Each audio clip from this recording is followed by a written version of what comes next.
Welcome, welcome. Hi, Rebecca. Long time no see. Long time no see. Not long enough. No, I haven't finished my coffee yet.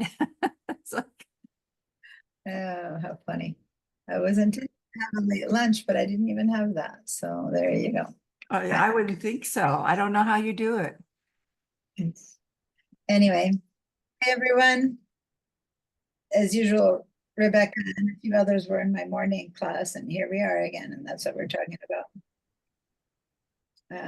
Okay, let me say co-host and turn on this video as well. All right. Good morning. All Hello. right. Yes. Deborah, I think you raised your hand. Yeah, and I'm on an iPad and I don't know where the reaction is, but if you don't mind, I tried signing in on my iMac and I'm in VDI and I want to get out of that. I can't hit escape. It's just frozen for me. And could you help me get out of it? Out of VDI? Yeah, I want to close it. I don't want to be on it right now. If it's frozen. Well, I'm not saying it's frozen. I just don't know what to do to get out of it. Okay, so can you share your screen and I'll walk you out? I'm an iPad and this is on my iMac. So and you can't share, you can't connect with your iMac? Not that I know how to do. Do you know how to get to your email in your computer and go? No, nothing is happening. I'm hitting escape. It's just the big blue screen, that looks like a Windows thing. I hear you.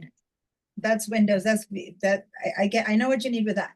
But aside from that, on your computer, can you click on whatever you do to get to mail and click on the link? Just open a new tab. All I see on my computer screen is this Windows thing, and I'm hitting escape. Is it filling your entire screen? Yes, because I had to do that. Otherwise, it wouldn't let me. I hit cancel, and then it would shut it off. Okay. So, and when you're hitting this, so you can't get to your dock. If you move to where your dock is and put your mouse on your dock, it's not responding. There's no dock there. Because even when you're in this. Okay, way up top where it says Chrome. Yeah. So there, can you get to your email that way?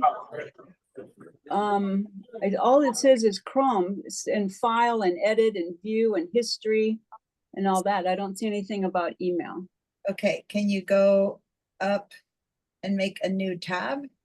Or the dock, you're on a Mac or on a PC to start with? I'm sorry. A Mac. Okay, so in the bottom, do you have your dock? Well, no.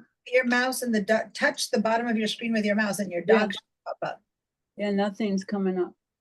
Like when you guys are in, let me share my screen to see what I mean. And now I'm about to go and say hi to everyone, but give me a second here because Deborah needs to get in before we can continue. Well, I'd like to get out because this is so frustrating to me. Deborah, I can't help you get out until I can see your screen. So I'm trying to get you to connect to the screen so I can help you get out, because otherwise I don't know how to help you. So if this is my entire screen and I'm full screen, which is what you're saying is happening, you should be able to still touch up. Oh, this isn't the one doing it. Let me go to something else that's full screen. Say that I'm seeing this in full screen mode. See how I can't see now my dock, my top or my bottom because it's in full screen mode? Right. Yes, I can take my mouse and touch the bottom of my screen and my dock comes up like that. That's not happening. When you bang your mouse against the bottom of your screen, right? Like drag it down, and yet when you go up, it says, okay. Then the only thing I can say is that you're on a Mac, right? So go ahead and do Command and then Q and see if that quits you from your program. Command and tap the Q for quit. Because if you're completely frozen, yes, it won't do that either. That worked? Yes. Okay, good. Yay. Okay, so am I now out of the ID, whatever you call that, VDI? Yeah, if you quit, you got out the wrong way, but if you're frozen, that's the only way to get out. Yeah, When I say the wrong way, meaning if you try to get in again, it'll be a bit of a mess, but that's okay. Yeah. Because at least Okay. you're out. All right. So, All right. so hi, everyone. Welcome, welcome. I'm seeing, Art. Are you here? Yes, Art, this is your first time here, right? Can you talk to me, Art, for a second? Can I hear you? Unmute. Okay, I think I heard something, but not much. He's on mute. Oh, there you go. You were on mute. Okay. So, today we're going to continue. I'm not going to backtrack, but I've sent you all the recordings of the first couple of parts. So hopefully, the first 2 days, so hopefully you've been able to review them. But just for my understanding of where you're at, have you ever used Photoshop before?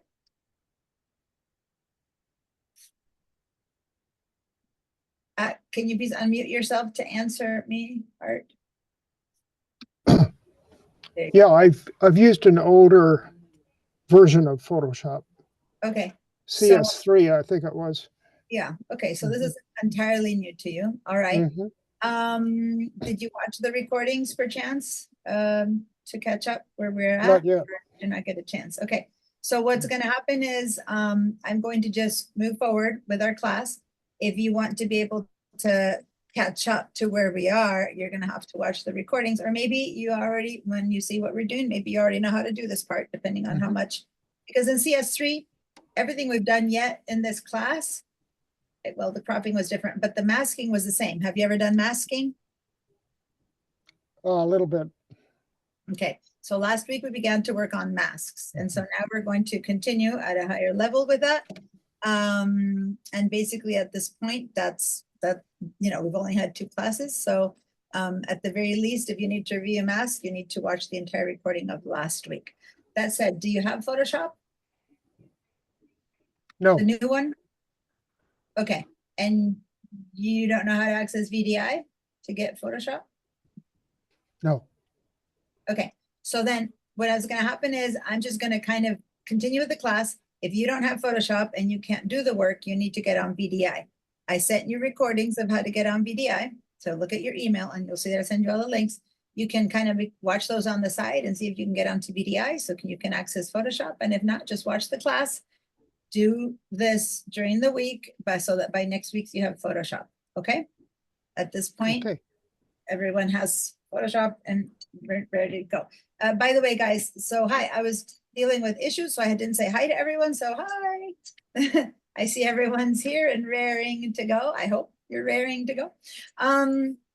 Just as a show of hands again with a yes or a no, remind me if you are on VDI, say yes. If you are not on VDI, say no.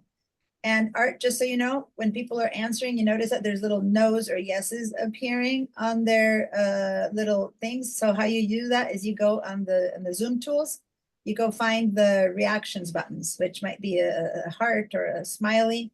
And when you click on that, you'll see that you can choose little emoticons, emojis for thumbs up. And one of the things you can choose is a yes for green check mark. Like Nick just said yes, he's on VDI. And then a lot of people said no.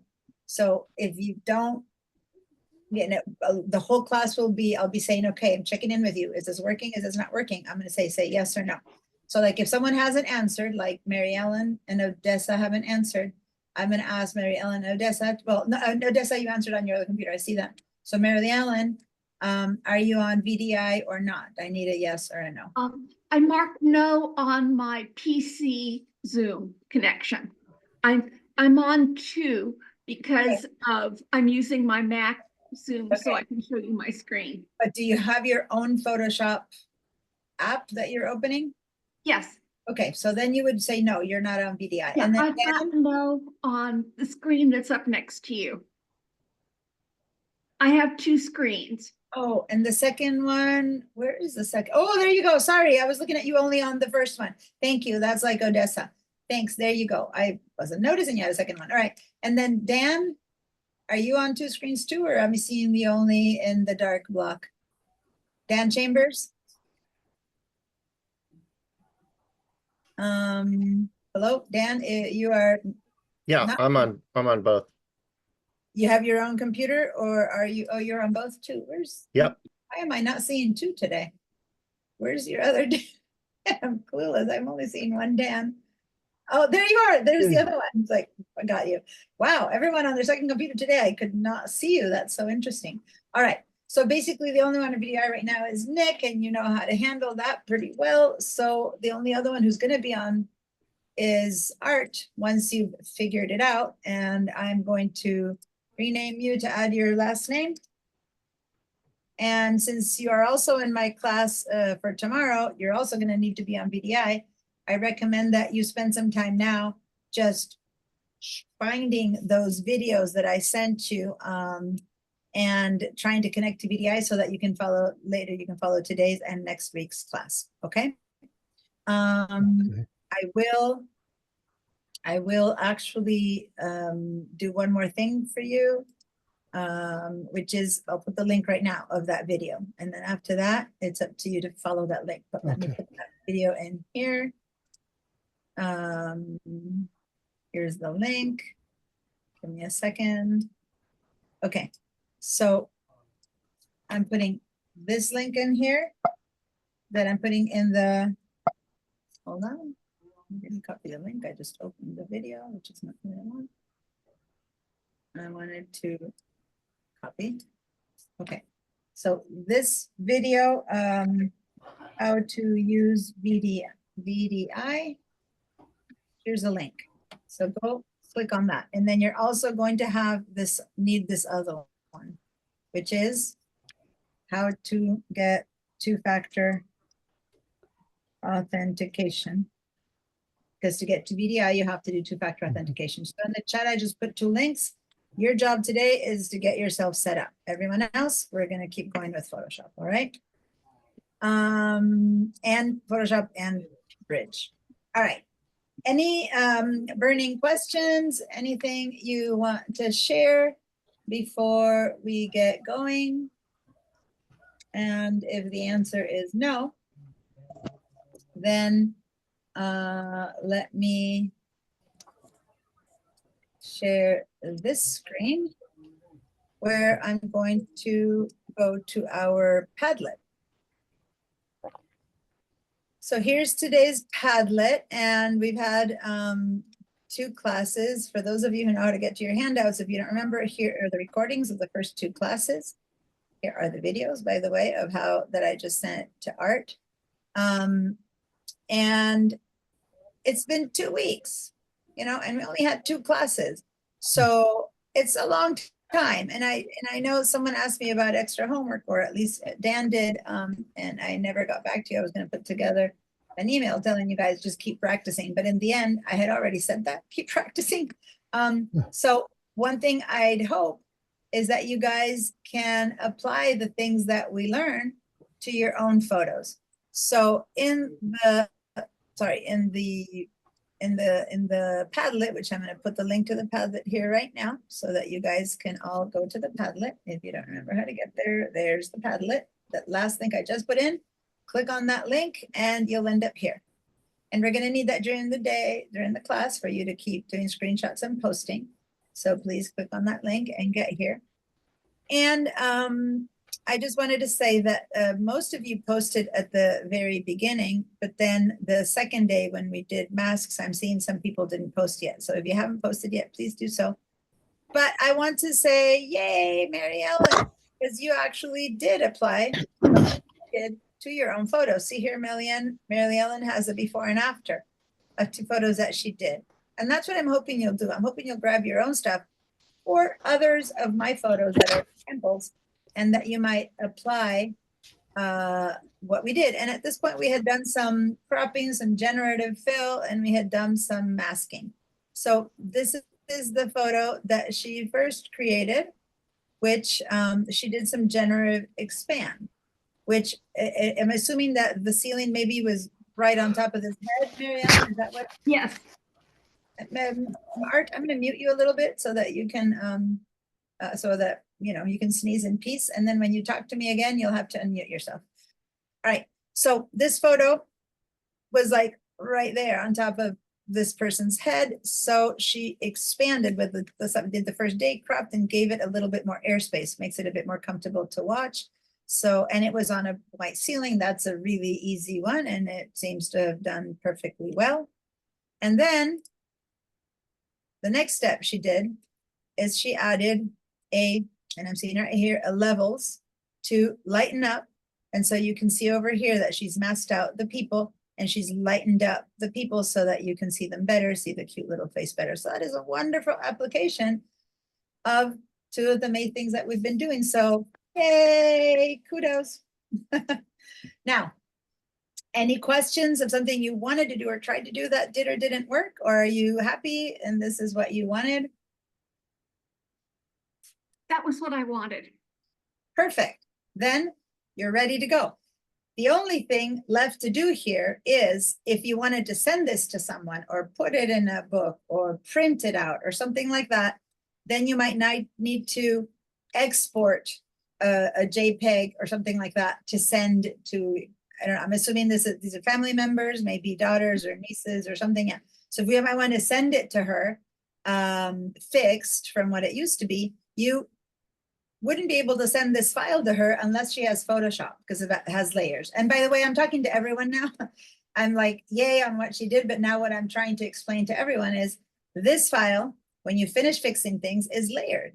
And unless the other person that you send it to has Photoshop, they can't do much with it, right?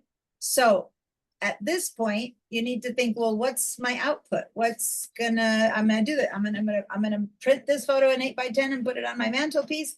Am I just gonna post it in Photoshop? Am I gonna send it to my daughter so she has a great picture of this moment? Like, you decide what it's for. Now, when you send it to your daughter, is she gonna look at it and go, oh, how cute, and that's it? Is she gonna look at it on social media and that's it? Or is she going to also then print it and put it on her mantelpiece or make it 4x6 or 5x7? Because depending on what the answer is to all of these questions I've asked, and maybe you're putting it in a photo book of family pictures or in a calendar. I mean, there's so many things you could be doing with this photo. That will inform us what you need to do next, what kind of file you need to create from here to send to her. Does that make sense, you guys? Like your final output can't be a PSD file, a Photoshop layered file, unless the other person also has Photoshop. But for any of the other things that I've mentioned, one more thing you could do, if you have your own printer at home next to you, and you can just output a photo, and that's what you want, then yes, you can do that from here. But any other thing I've mentioned, you kind of need to get a file that's flattened to send it out to do prints or sharing or social media or anything else. Okay. So just to follow through with this, what was this, just a practice and you're not going to do anything with it, or do you have a plan for this photo? To send it to my stepdaughter. Okay. And then for her to just see, or for her to print, for example? She wants to print. She's got so many pictures of the kids that she probably wouldn't print it. Probably, yeah. And that's very typical. People don't print that much anymore. People have that you can pull it up on your phone and see the photo whenever you want, right? Or stuff like that. So if you send it to her, then you don't need to send her the full file with all the information to print. You just want to send a file that's good to see on a phone or on a computer screen. And when you see things on a screen, be it an internet, phone, social media, computer, you need much smaller files resolution wise. And by now, everyone should have read the resolution handout. Last week, we had a few people who hadn't read it yet. So hopefully you've all read the resolution handout. When your file has much less resolution, you can't print it well, but you can see it gloriously on a screen, on any screen. It can be a small file that's easy to send, easy to email, easy to post somewhere for people to see. So that's the output you would have from here, okay? But you certainly wouldn't send her a Photoshop file because unless she has Photoshop, this would not be useful to her, right? So we're not gonna talk yet about this final part, but I just wanted to begin the conversation of, yes, when you have these layered files that we're creating, I'm going to keep creating today layered files, that is only the endpoint for you. But in the process of what you do, you don't want to lose these layers. You don't want to now flatten this and lose it forever, because you're learning. And next time you come and you know more, you might decide, oh, maybe I could have done something else. Maybe I could have, I know there's some stains here. Maybe I could have got rid of those stains. When you know more, maybe you'll know that you could have whatever, right? So you want to keep the layers, and it's always editable. This file becomes like your master file, layered file. You'll save it as, and she already did, she saved it as a PSD file, and it's called crop and generate. So she was practicing, and that will stay there. You'll keep that PSD, but you're gonna create another file that is correct for your final purpose, which is to send to her daughter. But this will be the one that you keep, because next time you might go, oh, I want to, I don't know, make it a Christmas photo, and I'm gonna make the pants look red, or I'm just inventing, not that you would want that, right? But you can keep working on it as long as you stay in layered mode.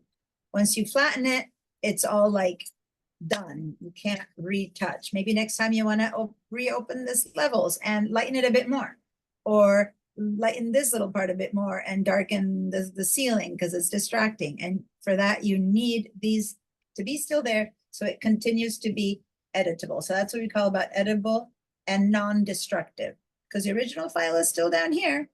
So it's not been, how do you call it? When I say it's not been destructed, it's still the original file, and these layers she put on top are the ones that she can keep modifying. All right.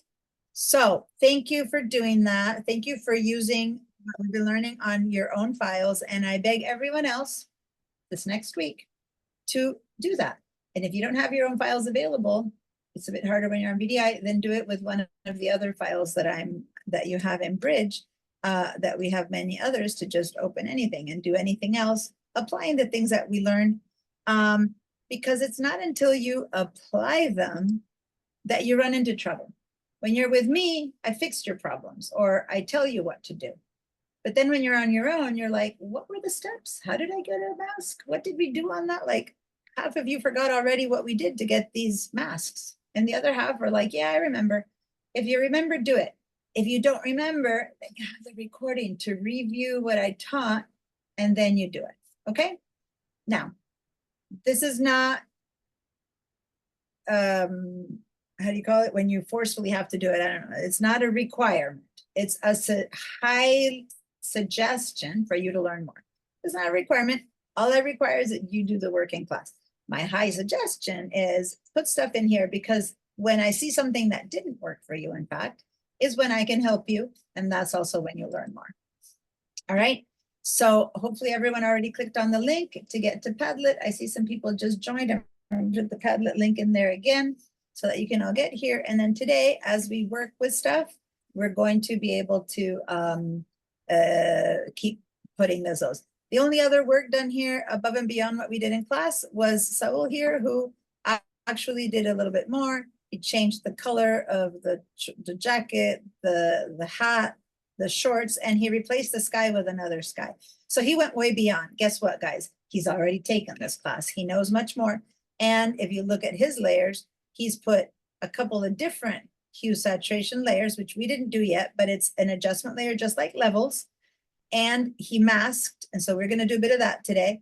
This one here is where he changed the shorts from, I don't remember whatever color they were originally, to green. This one here, he changed the jacket. This one here, he changed the hat. And how do I know? Because if I really see my mask, most of it is black, so nothing else is changing color, but the little tiny white bit that's there is what changed color, and that's the shorts, right? So that which we did last week, and I'm sure a lot of you are like, I don't remember how we did it. We're going to review it, but that's the power of different adjustment layers and masking.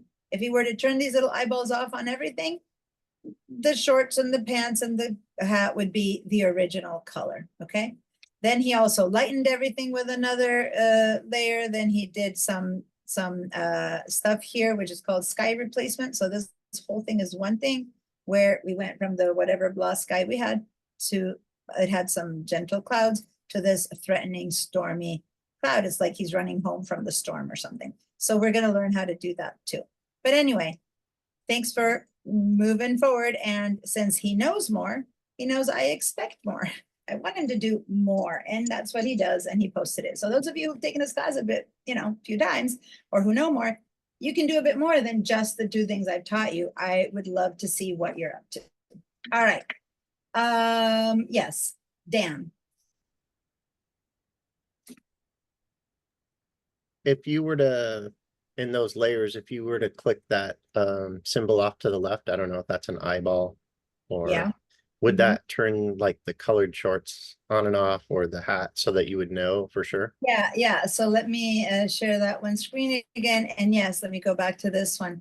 If you turn this eyeball off, you turn off the change, the such hue change from, remind me, I can't see the original one. What was the original color?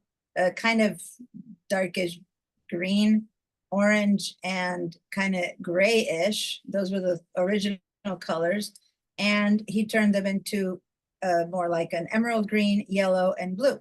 So these 3, if you turn these eyeballs off, you go back to having the original colors. If you turn them on, then they look this way. But the original one, background here, the original photo has not been modified in a destructive way. It's been modified in a non-destructive mode because you just create the change in a different layer. And that's what's the beauty of it. You can also then go, I didn't like that green. Maybe let me turn it blue. You can reopen this one that turned them green and move it around until his shorts are blue instead of green. So they're modifiable, they're editable, and they're not destructive. Because if you turn them all off, every single eyeball here off, you can see the image in its original sky and its original colors. If you turn them on, you see all the changes. And if then you decide, you know what, I want to keep the sky, but I don't want the color change on the clothes, you just turn these off, and there you go. You only have the sky replacement, and that's what you print, okay? And if you decide you never want to see these again, you're never going to change the colors again, then you can just get rid of them, and that's it. But if you're still modifying them, you just turn them on and off at will to see them or not see them. Okay, so you haven't learned how to do the top part yet. And yes, you have learned how to do the bottom part because a mask is a mask is a mask, never mind on what kind of adjustment. We did it only on the levels right there. We did a levels adjustment that time, and that's the one that Mary Ellen applied on her photo. And the other 2 that you saw applied there are called hue saturation, but they are exactly the same work went into it, just with a different effect. And so we're going to work a little bit more with that. Okay. If you forget all the steps of how this happened, guess what? Moni, who has taken this class before and does the most wonderful notes, has step by step told you how to make the adjustment mask. She's great at this. So come to the Padlet and remember by saying, click the adjustment light, select the levels, click on the properties, click on the mask, type B to the brush tool on the left toolbar. I mean, this is like step by step of how to make a mask. And I should copy this and post it and have it be like a handout because Moni, thank you for writing this. But what I'm saying is, if you forgot how to do what we did, then check it in. Whenever there's a post from Moni, she just really goes all out explaining how to do the generative expand, how to straighten an image. So just go to like anything that says Moni, and she really explains the steps. And you can get here just by having the Padlet on your computer. All right. So thank you everyone who's going all out and putting more stuff. Now the rest of you know what would be hopefully what you get to do in this next week before next class. All right. And a lot of you have written notes, and that's great. Thank you, those of you who wrote some notes. But if you want to remember how to do it, go to Moni's because she's really detailed. All right, let's head back to Bridge now. And unless there's any other burning questions, if the question is, oh, how do we do a mask again? That's fine. That's kind of what we're going to be doing now. But if there's anything else that you tried to do that did or didn't work, this is the time to ask before we embark on something completely different. Anything? No more questions? All right. Then I'm going to stop this share because I'm going to work in the other computer that has the newer version of Photoshop, and I'm going to share again from this computer. Here we go. And share. Okay. So now here I'm in Bridge again. If everyone has access to their files and you see these files in front of you, then I am going to spend a bit more time today with the resolution conversation. Last week, some of you had read it. This week, hopefully, you had 2 weeks, you've all read it. But if you didn't completely understand it, that's okay, because I will repeat it, but it won't be starting from scratch. All right, so we're going to do this. We're going to go ahead and open this file that's called ipad.jpg. Before we open it, since we're in Bridge, it's a good time to check out the metadata. So I select it. If I want to just see it bigger, I hit the space bar. Oh yeah, it's someone, you know, checking out their iPad. I space bar down. And then I go over here and I check the metadata. And if I were to read this there, the little summary of the metadata, it's telling me that this is an image that has 5,000 pixels on the side by 3,500 pixels on the, I'm gonna just move this up a little bit. I'm gonna see a bit more of this. Don't care about that, and I'm gonna move this up. I'm just moving things around so I can see more. So if this is happening to you, you're seeing things that I'm not pointing to, scroll up and down because it's the file properties that I want us to work on to see. And if for any chance it's closed like that, just click on that to open it, and that'll show you the expanded version. So this is the summary of this, okay? So here's how many pixels this file has. And once we understand a bit more about how to work with this, we'll be able to just look at that and immediately go, oh yeah, this file is big enough or not big enough. You'll slowly get a feeling for it. But for now, it's just numbers that don't mean that much. That's okay. This is telling you how big the file is, which is not very big at all for a file with this many pixels. So that kind of gives you an idea, plus the fact that it says JPEG, that this file is either straight from the camera or that it has already been modified. And guys, this has already been modified. It's a sample photo from a photo site. It's already been modified and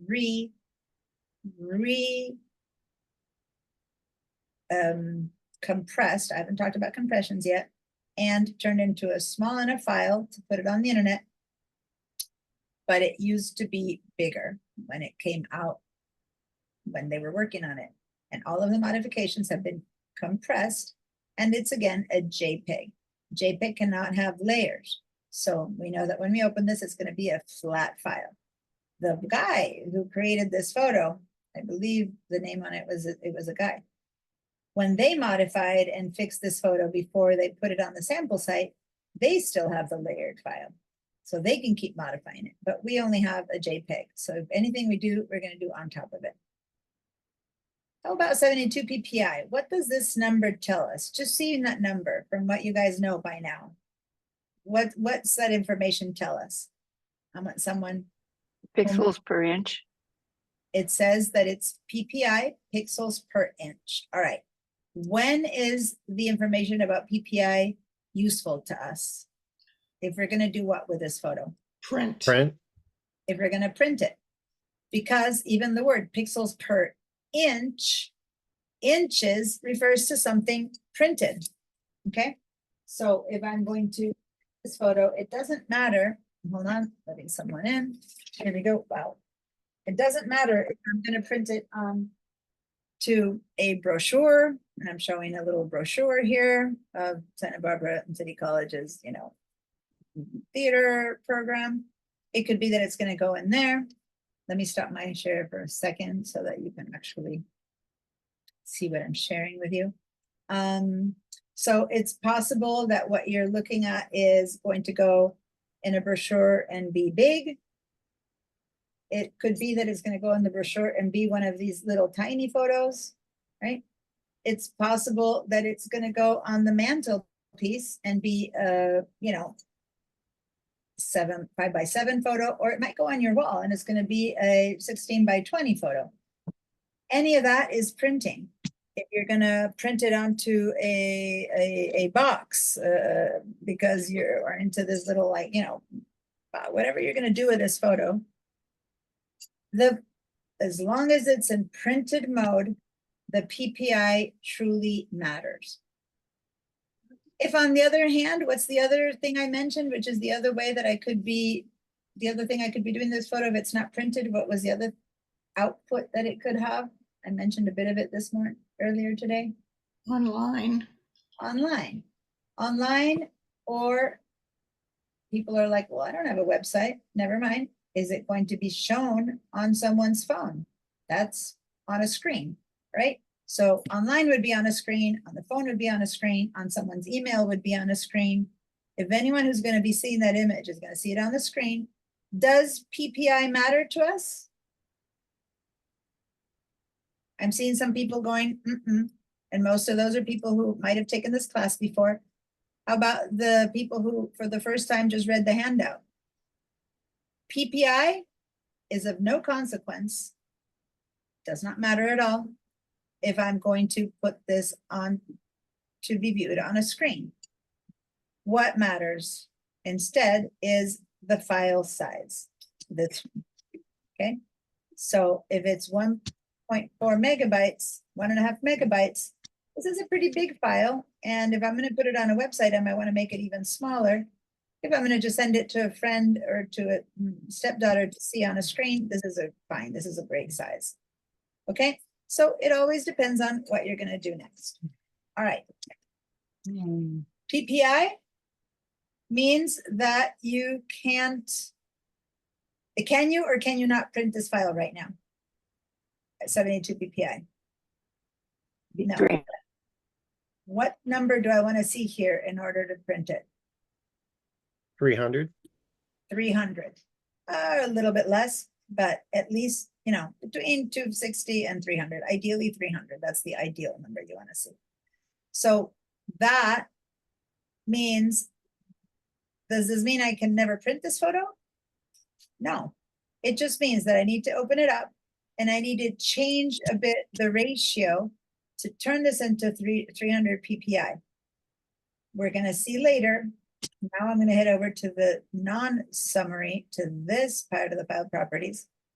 And guys, I know that mine is a little squeal for you, so you should have your own file open so that you can look at it a bit closer on your own bridge. But you might notice here that it's telling me the word dimensions, 5,000 by 34. That was up here. That's the pixels. It's telling me the file size. That was up here. It's telling me resolution, 72 ppi. That was up here. But what I didn't have up here that I have down here is it's telling me dimensions in inches, dimensions in centimeters. And we're in the sites, let's use the inches. What it's saying here is that this file is going to be 72 inches by 48 inches. Is that big or small? 72 inches? It's huge. Is that true? If I print this at 72 inches, will I get a good photograph? No. It'll be all pixels. It'll be all blurry, soft, fuzzy, pixelated. Because I only have 72 of each of those 5,000 pixels in each one of those 72 inches. Once I modify this in Photoshop and I pack 300 of those 5,000 pixels in each inch, I'm going to get a much smaller photo. Maybe it only can print at 16 inches wide. I'm not going to do that right now. If someone wants to try and use a calculator to divide 5,000 into 300, you already will be able to tell us what size you can print it at. But I don't do math. I just open Photoshop and let Photoshop do the math for me. Okay, so now that we've learned more about this, is it printable? Yes. Do we know yet at what size it'll be printable? We don't know, because this answer is not useful to us. Let me head over to a different image right now. Hold on. where do I have one that's already at 300? I know that I have now, and then I have, I'm not sure if I have one that's at, most of these are not yet at 300. Nope, and nope.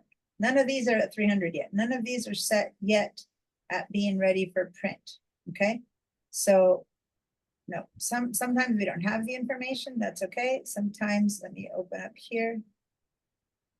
No, yeah, found one. This one here is finally ready to be at 300. You don't need to open this, just look at this. So if this one already says 300 PPI, and it's got 3,000 pixels on the side, 24,000 on the side. When I go down here and I read dimensions in inches, is this correct?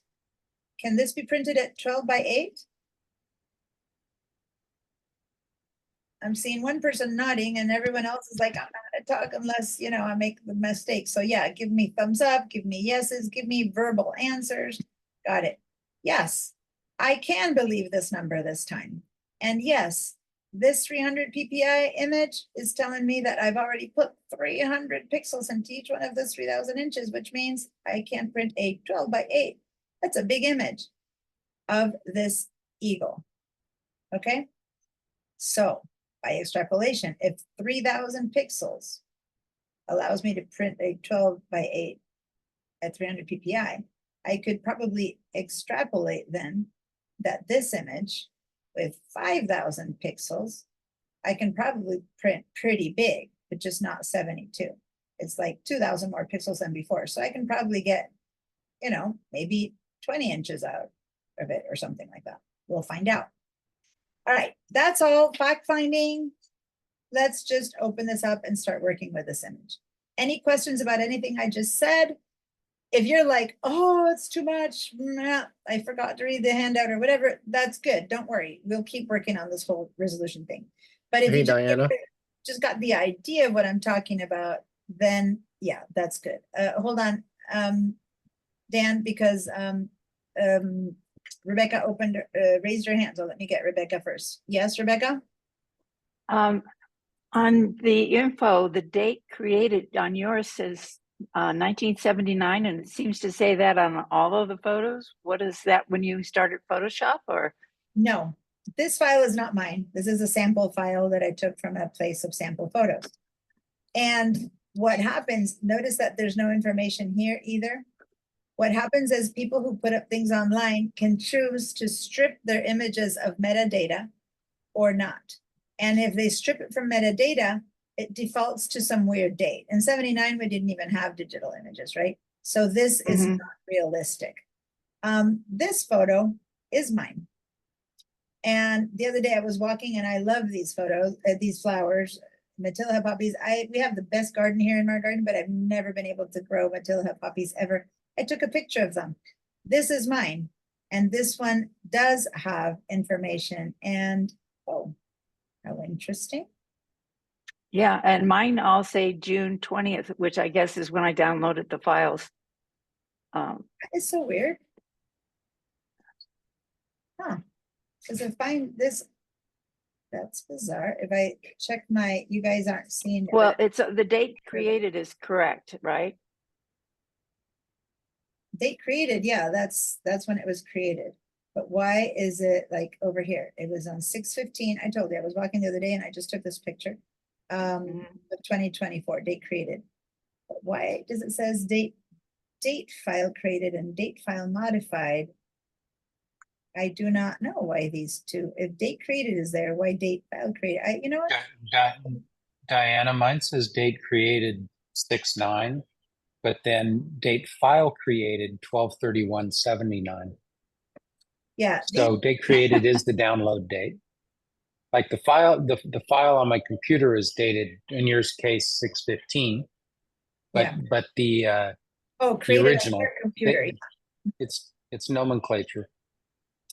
So I don't know why this number is appearing over there, actually. It's because maybe it hasn't been modified yet. I don't know. After we modified it, maybe we can see if it changes. I don't know. I'm confused by these two. But anyway, that makes sense. And when you download it into your computer, that's when it was created for you in your computer.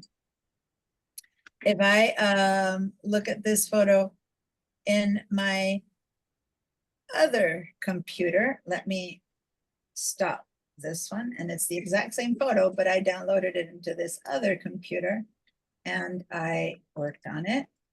And my other, hold on.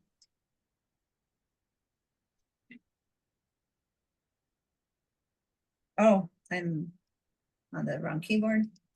If I show you this same photo in Bridge, right here, and this Bridge, it's telling me that the date created was 6/15, but then it does say file modified 6/20 because I opened it the other day and did some work on it. But it doesn't have that second date file modified. So basically, this same photo in one or the other, it already has a little bit of a different information. This file says here 213 megabytes, while in my other computer it says 2 megabytes. Okay. So anyway, slight differences in the metadata. That said, forget the dates for now. What I really care about is the PPI, the dimensions, the pixels total, and the pixels per inch. Okay, those are the things that really matter right now.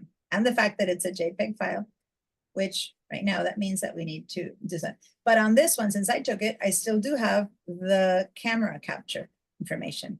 It was taken at the speed of 1/2000. It was taken at ISO of 64. It was taken at f-stop of 180. If you don't know about photography, this means nothing to you. But if you know about photography, this informs you some other stuff. In this class, I'm not teaching you photography, unfortunately. I'm just teaching you how to modify them. So I'm not going to teach you about that right now. But I'm going to stop my share and go with my other phone, my other computer, because this is the one I want to work with. That Photoshop I have over there is 2023, and this one here is 2024. All right. Hi, Sue. Thanks for joining us. All right. So Open Bridge, we haven't opened anything yet. We're exploring metadata. I have one more hand up, and then we're gonna, but meanwhile, just so things get going, everyone open up this one that's called iPad. And to open it, you double click on it and it'll open up in Photoshop. So get that going, because for some of you, you don't have Photoshop open yet. It might take a while. Yes, Mary Ellen? Yes, when I got Photoshop from the student store, it Yeah. loaded both beta and 2024. It keeps Oh. forcing me into beta, even though I Yeah. put beta in the trash. Well, you maybe didn't completely get rid of it, but put it in the trash, because that's not really the best way to get rid of the app.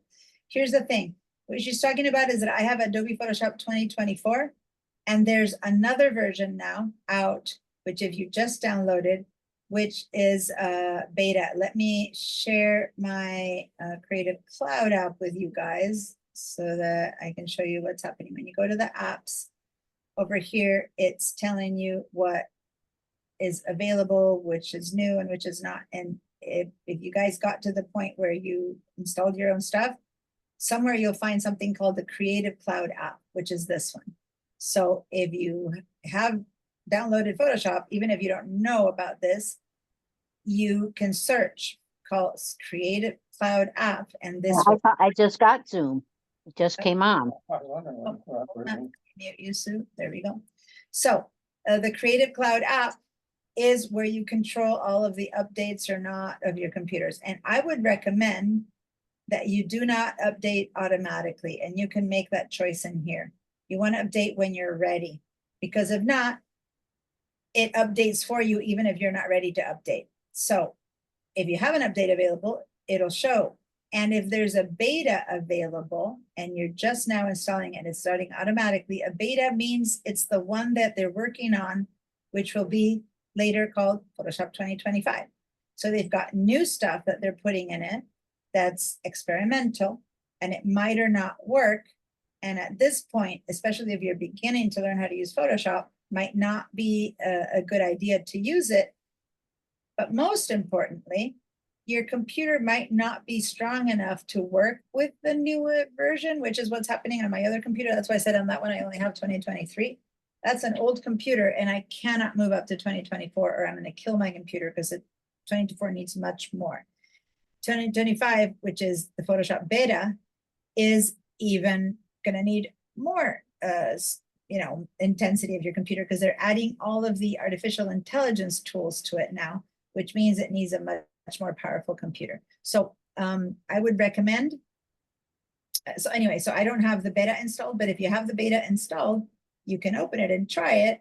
It's very similar. It just has a few more things. And what's going to happen is they're going to keep messing up with it, changing it.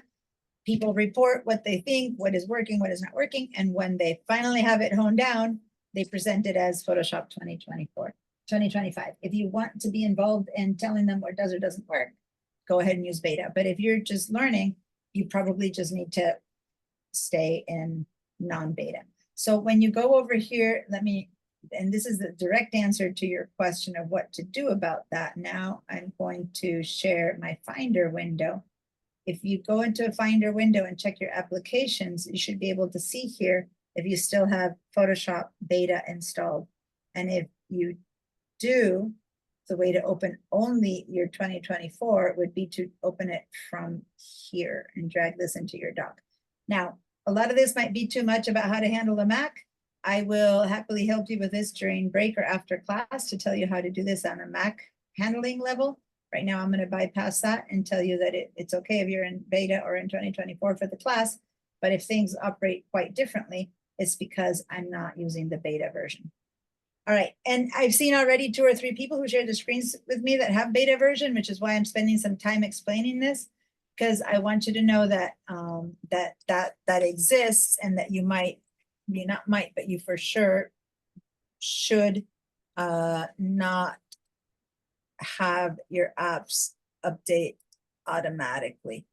And I am right now trying to figure out where I made that choice. I'm looking at and there's a place where I made that choice.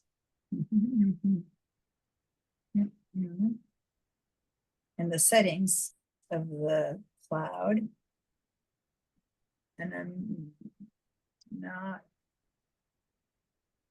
sure where I told it to not update automatically. Ah, here it is. Okay. So, because I would recommend that you guys do this. Over here on updates, when I go over here to updates, it gives me a choice to update, or it says enable auto update. I have it disabled, so it says enable, but if you have it enabled, then you can disable it from that choice. So people who know how to open their Creative Cloud app, please do that. And then you have to go to updates, and that's where I would recommend to not enable it. And then what you do is every time, every month or so, come and check and see if you're ready to enable an update. If all of this was Chinese, and unless you're Chinese, that means it's gibberish to you, and you're interested in this, just hang in there. Stay a little bit late after class. I'm willing to handhold you through that process. All right, back to Photoshop, where we open this file. Let me head back over here into Photoshop. And I'm on the other computer for a second where I need to open that file because I want to have it available to show you in 2 different ways. Okay, so first of all, every time I have you guys open a file, the first thing first thing you need to do is look at it and check on what? Some of you already know. What's the first? You're going to spend a lot of time working on this photo. So what is it that you want to know first of all?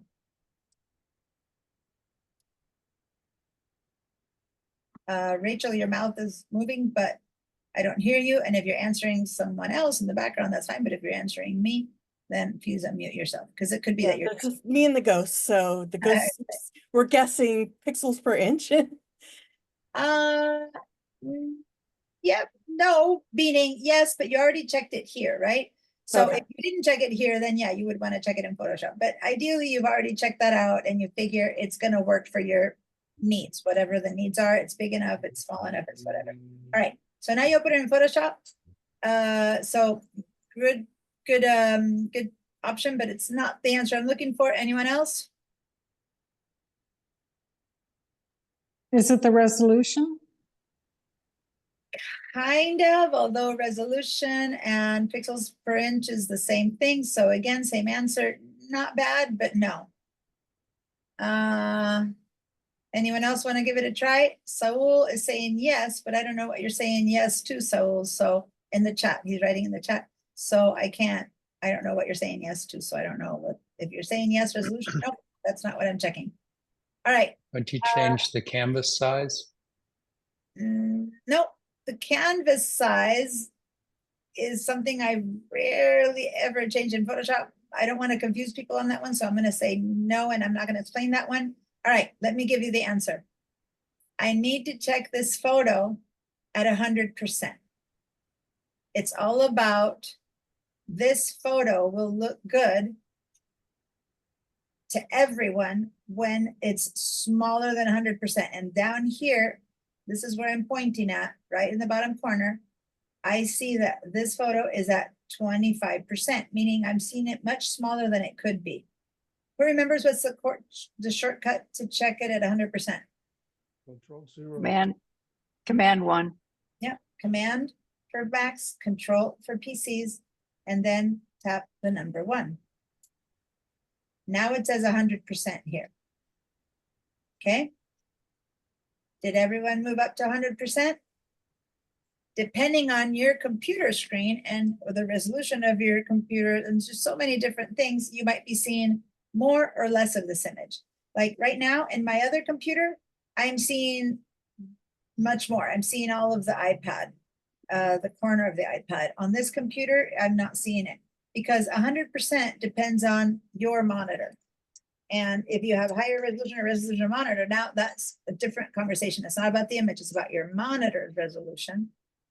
You might be seeing a lot, you might be seeing only the fingertips, or you might be seeing the entire image. It all depends on your monitor. So right now, as long as it says 100%, what 100% means is that this is the best this image is going to look with respect to focus and pixel quality. So I want to move around because right now this hand looks pretty blurry, doesn't it? And if the whole photo is pretty blurry, then maybe this is not the photo I want and need. So let me go check the rest of it. So how do I move around? I'm not moving the image. I want to scooch around the image. I want to drag myself around the image without moving it. Remember Spacebar. Spacebar. I hold the spacebar down. Now I can click and drag and move around the image. And let's see. The legs are out of focus. This is kind of out of focus. Do I have focus anywhere? And oh yeah, look at that. The edge of the iPad is sharp and in focus. You see that? Already the button to turn it on and off is not in focus. And just about everything is blurry and out of focus. Yeah? Now, you need to decide, does this matter? Is this okay? Do you still want to work on this image? Because if it doesn't fit your needs, say that you needed to be clear that this person was wearing a certain brand of jeans, this would be a bad photo for that. If this is about how to use your fingers to navigate an iPad, the hand should be more in focus. But if you're just trying to get an image that's more about mood and space, and what we're going to be doing actually is we're going to, because you need to know what the end product is. We're going to be replacing this screen, and instead of having this person scrolling through this image, we're going to put our own image in there, and we're going to have this person viewing one of our other photos. So that's our goal. So if that's what we're going to do, now that you know, now I'm going to go Command 0 to see the whole thing again. With that in mind, is this photo going to be useful for our needs? And you can think yes or no, that's okay. But I want to see yeses and nos on everyone. I want everyone to answer.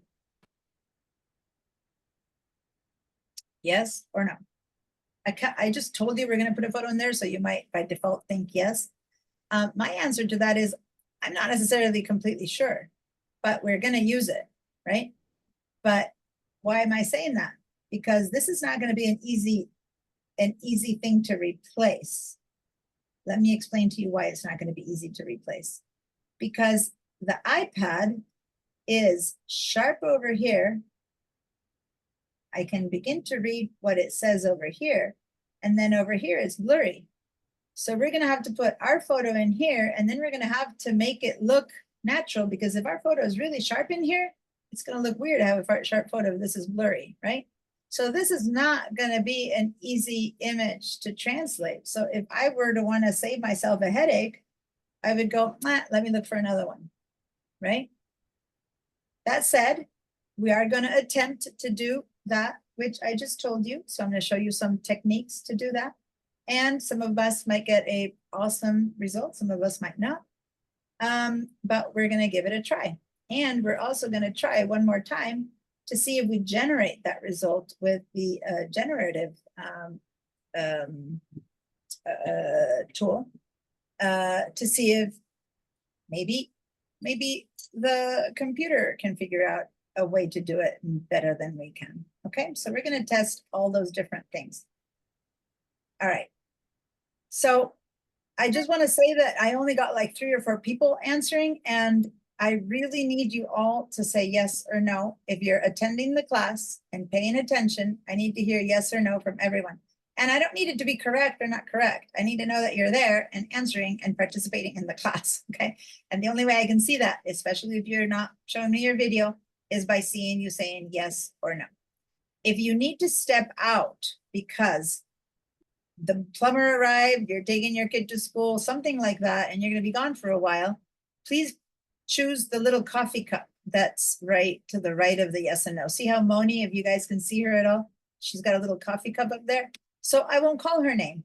But if you guys just leave and I don't see your answer, I'll be like calling your name. I'll be like, Mary, Mary, Mary, Mary, you know, and Mary's not answering because she's not even there.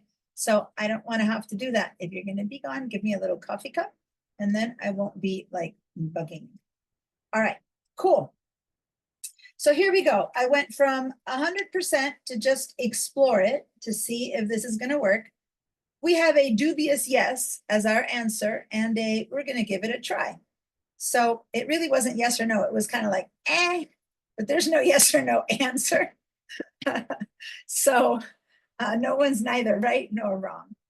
I'm going to clear your feedback, and we're going to begin to figure out, well, how are we going to do this magic that you're talking about? First of all, I want to remind you of the shortcuts. Command or control minus, minus, minus, minus, minus to go far. Command or control plus, plus, plus, plus, plus, plus, plus to zoom in. Now, if I've zoomed in to 300%, would I or should I expect to see this looking good? Remember that the edge of this thing looked very sharp before. It's not looking sharp now. It's beginning to look fuzzy. Well, that's because I'm beyond 100%, okay? If I keep going 400, 500, it's going to look fuzzier and fuzzier, and it's going to begin to look pixelated. So you can't see the quality of an image once you've passed 100%. There's one caveat only, which is if you have a very high resolution screen, like an iMac that has a Retina screen, a Mac that has a Retina screen, you could go up to 200%, and you should still be able to see it in good focus if it's in focus. Most screens at 200% already begin to give you some blur, but some of them at 200 can still kind of work. I'm going to go back to Command 0 to fill my screen. So everyone, let's do that. Now, I know that we're talking instead of doing, but this is what you need to do to every photo when you open it. You're going to spend, 4 hours making the photo of your stepdaughter holding a baby perfect. And then when you try to print it, it's all kind of blurry and you go, oh, I wish I'd chosen the other photo, right? So you want to open it up to 100%, check and see if it's going to work. You've already checked if it has enough resolution in Bridge, and now you can begin to say, okay, it's worth spending time on this photo. The next thing you need to do is look at the photo itself and see if anything you need to fix first. And I'm going to tell you that we're not going to fix anything about this one. You could say you want to make it lighter or darker or, crop it. For this one, since what I'm going to teach you is something different, I don't really care. But if this had been the photo of your stepdaughter holding a baby, you might want to do the, well, I'm going to make them lighter, darker, add ceiling, all of that. So that would be the second thing you need to do. Check it out and go, well, I need to make this greener or darker or whatever you're doing. All right, but we're going to not fix that. Right now, we're just going to work on learning again, reminding ourselves how to do a basic mask. And then the masks that we've been doing were adjustment layer masks. Okay, so let me see. I don't have the, I didn't put the Padlet here on my computer on the one I'm using right now. So give me a second. Those of you who have the file that we worked on last week, go ahead and if you want to open it just to see what I'm talking about. But other than that, I'm going to reshare my screen to add the Padlet to it. Here we go. All right. So back to the Padlet. All of these different layers that we see here that that were added. I get, oh, this is Saul again. Oh, look. In this example, he turned off the eyeballs. Oh, well, this is new. You just put this one in there. Remember someone asked, if I turn off the eyeballs, what would I see? It looks like you posted that example. He turned the eyeballs off and you're only seeing the background, and this is the original photo, right? That's the non-destructive modification.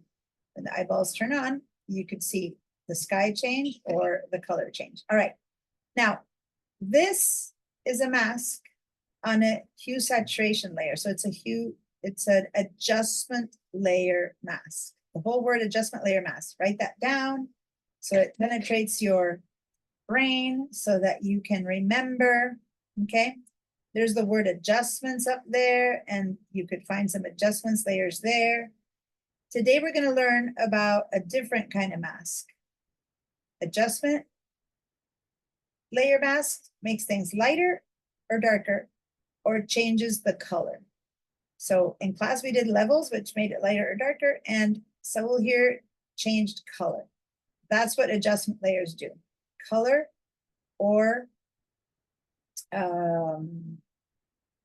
light. But what we're going to do today is actually going to be to cut something out. We're going to be cutting out this part of the screen so that we can put a different one. So we're going to eliminate something. When you eliminate something, you are not using an adjustment layer mask. You are using just what we call a layer mask. Instead of an adjustment layer mask, we're going to use a layer mask. Okay? When we cut something out, we use a layer mask. So let's go ahead and make a layer mask. First things first, we're going to have to select the things that we want to cut. And what we want to select is all this whites. Well, let's call it white, even though there's some color in it. We're going to select all the part that's the bright screen. All right. So how do we do that? If I were to use the automatic tools that Photoshop gives me, there's something that says select a subject, which is like, oh, cool. Let me give that a try. I'm going to click select a subject. All right. That's what the automatic thing did. Is this what I want? Is this a good solution? Is this the right thing? Make it bigger? No. I did not want to eliminate the entire iPad.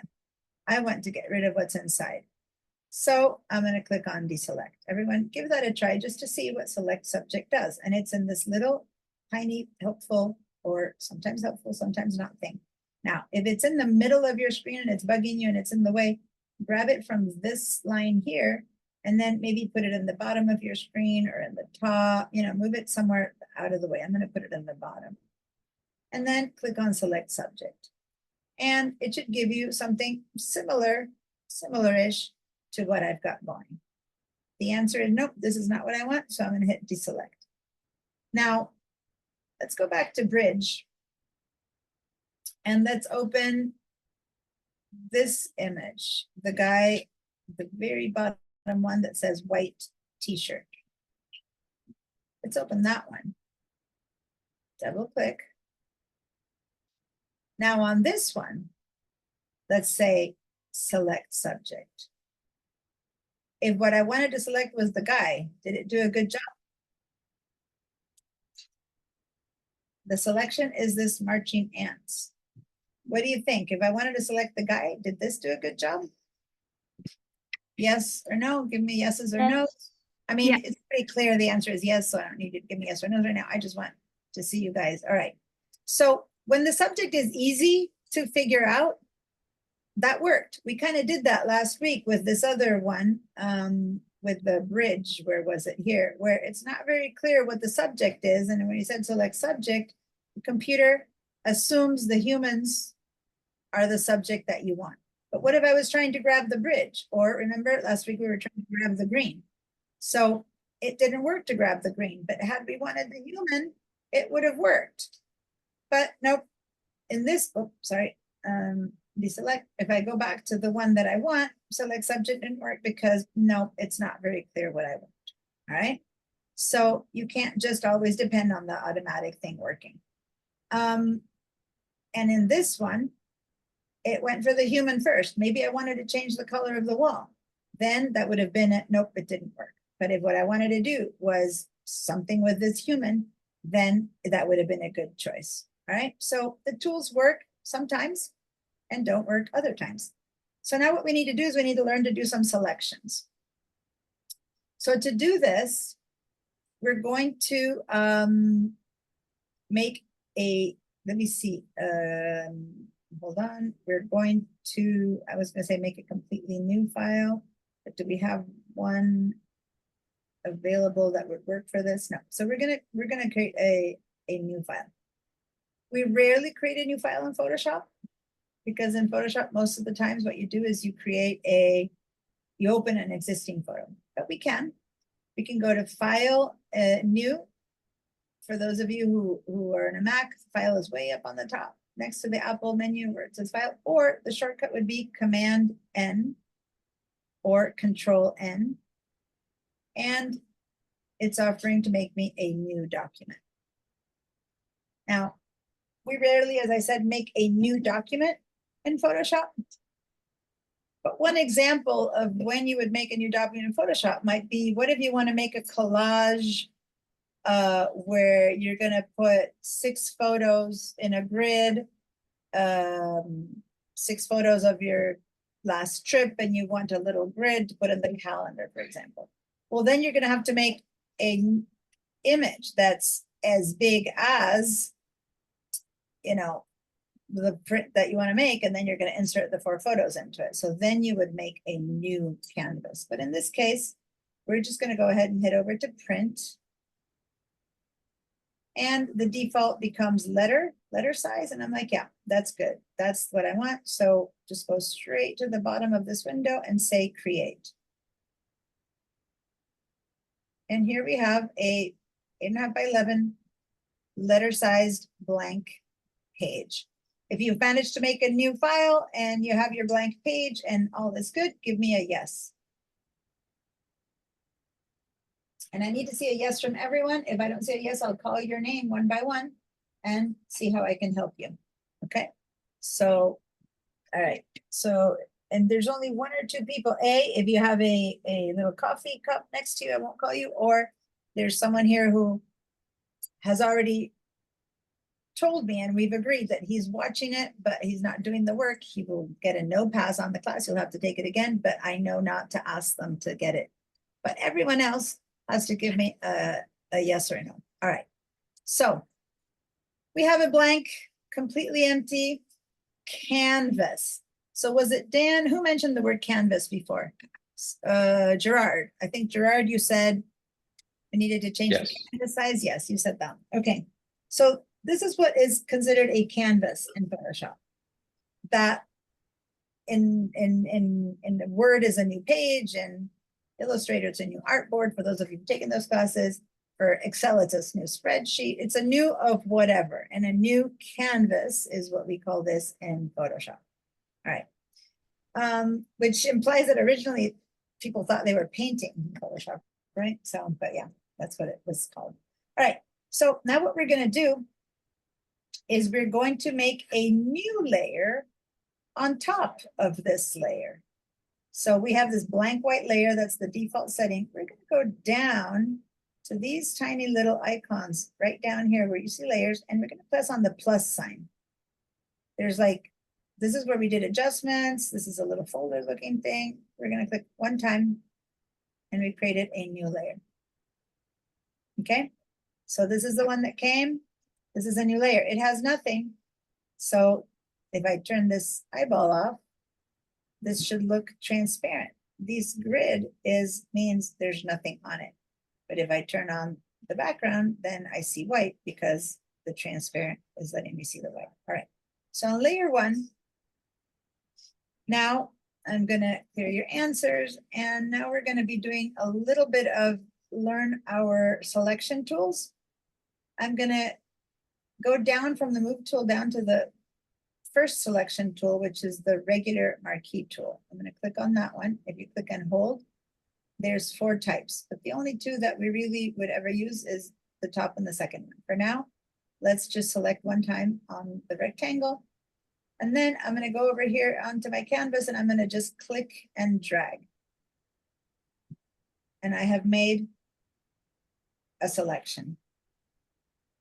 Now I'm gonna click and drag again. And not only am I making a new one, but the first one disappeared. I'm gonna click and drag again.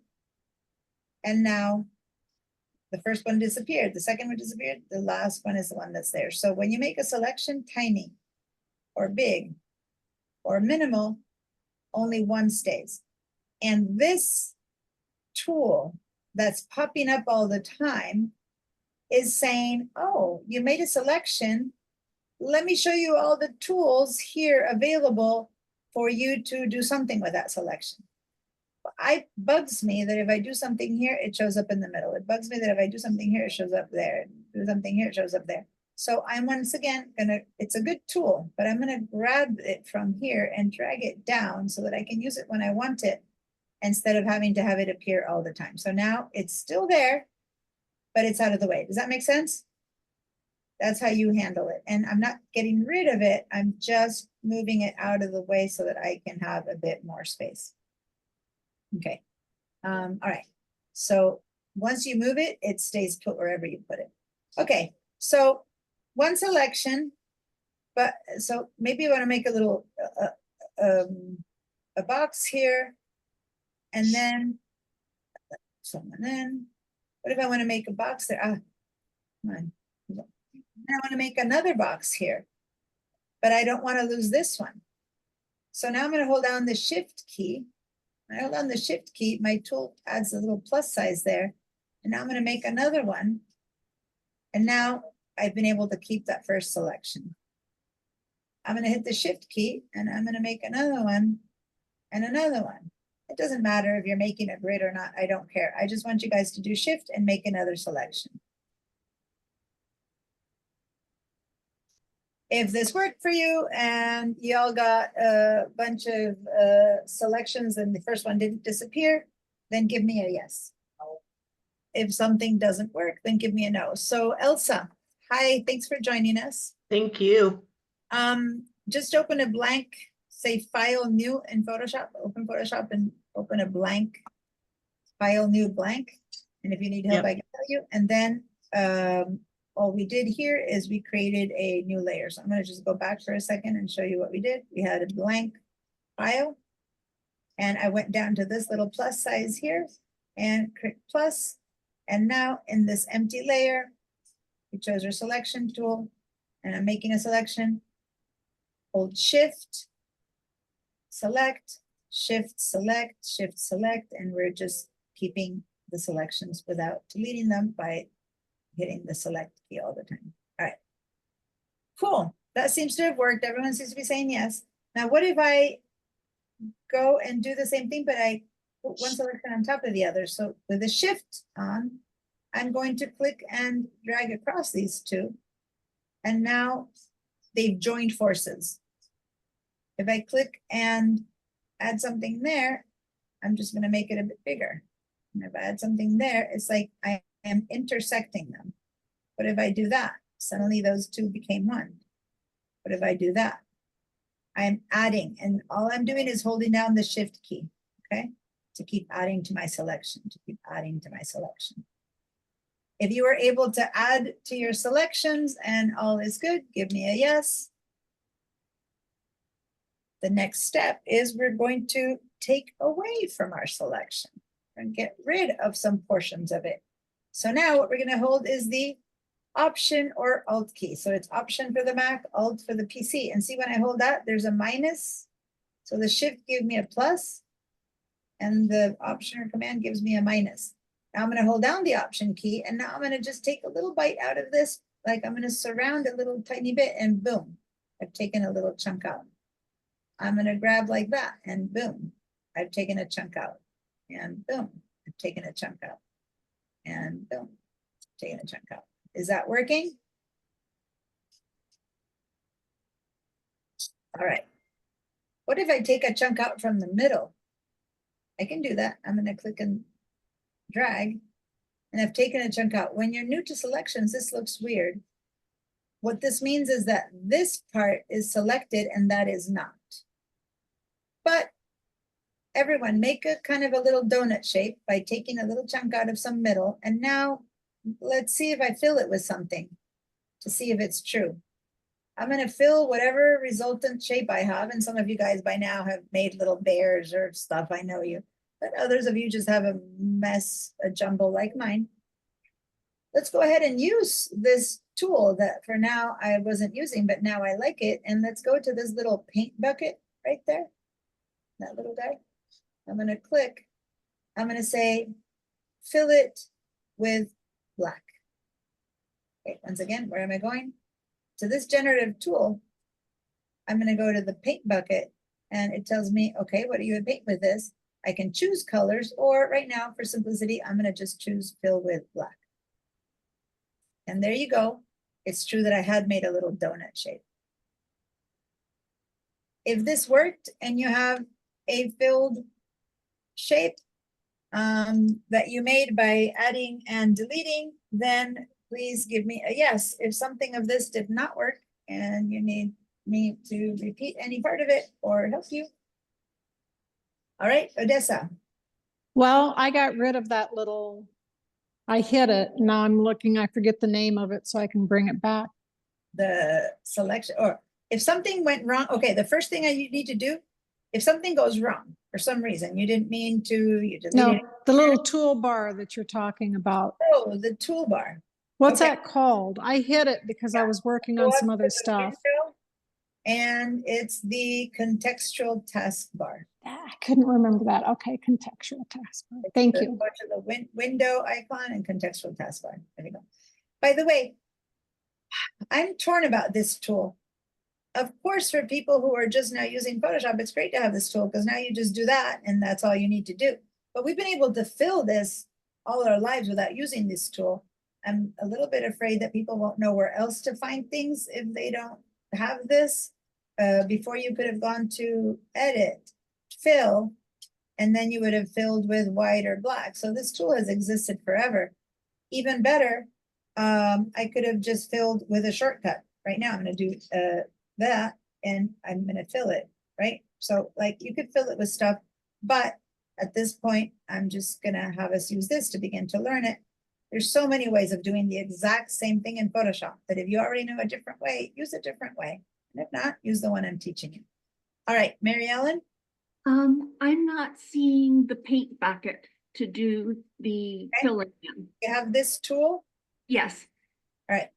If the paint bucket isn't there, you might be on a different part or space or layer. So I'm going to stop my share and have you share your screen so I can see how to help you. And then I'm going to call on Dan, everyone else. If this worked for you and you're waiting, go ahead and do some more, take some away, do other stuff, right? Mary Ellen, can you share your screen? Right, so you go to Zoom, and if you see the word share somewhere, big green button, if you don't see it, tell me what you're looking at so I can help you. I've got Zoom Workplace open at the Okay. top, No, and that- I've got my Photoshop Hold open. on. If you're seeing Zoom Workplace, you're in the web, that's not what you need. The same place where you mute and unmute yourself, go find that. Go mute and raise your hand and that one. Go ahead and like, put down your hand and raise it up again. That place where you do that. Can you find that?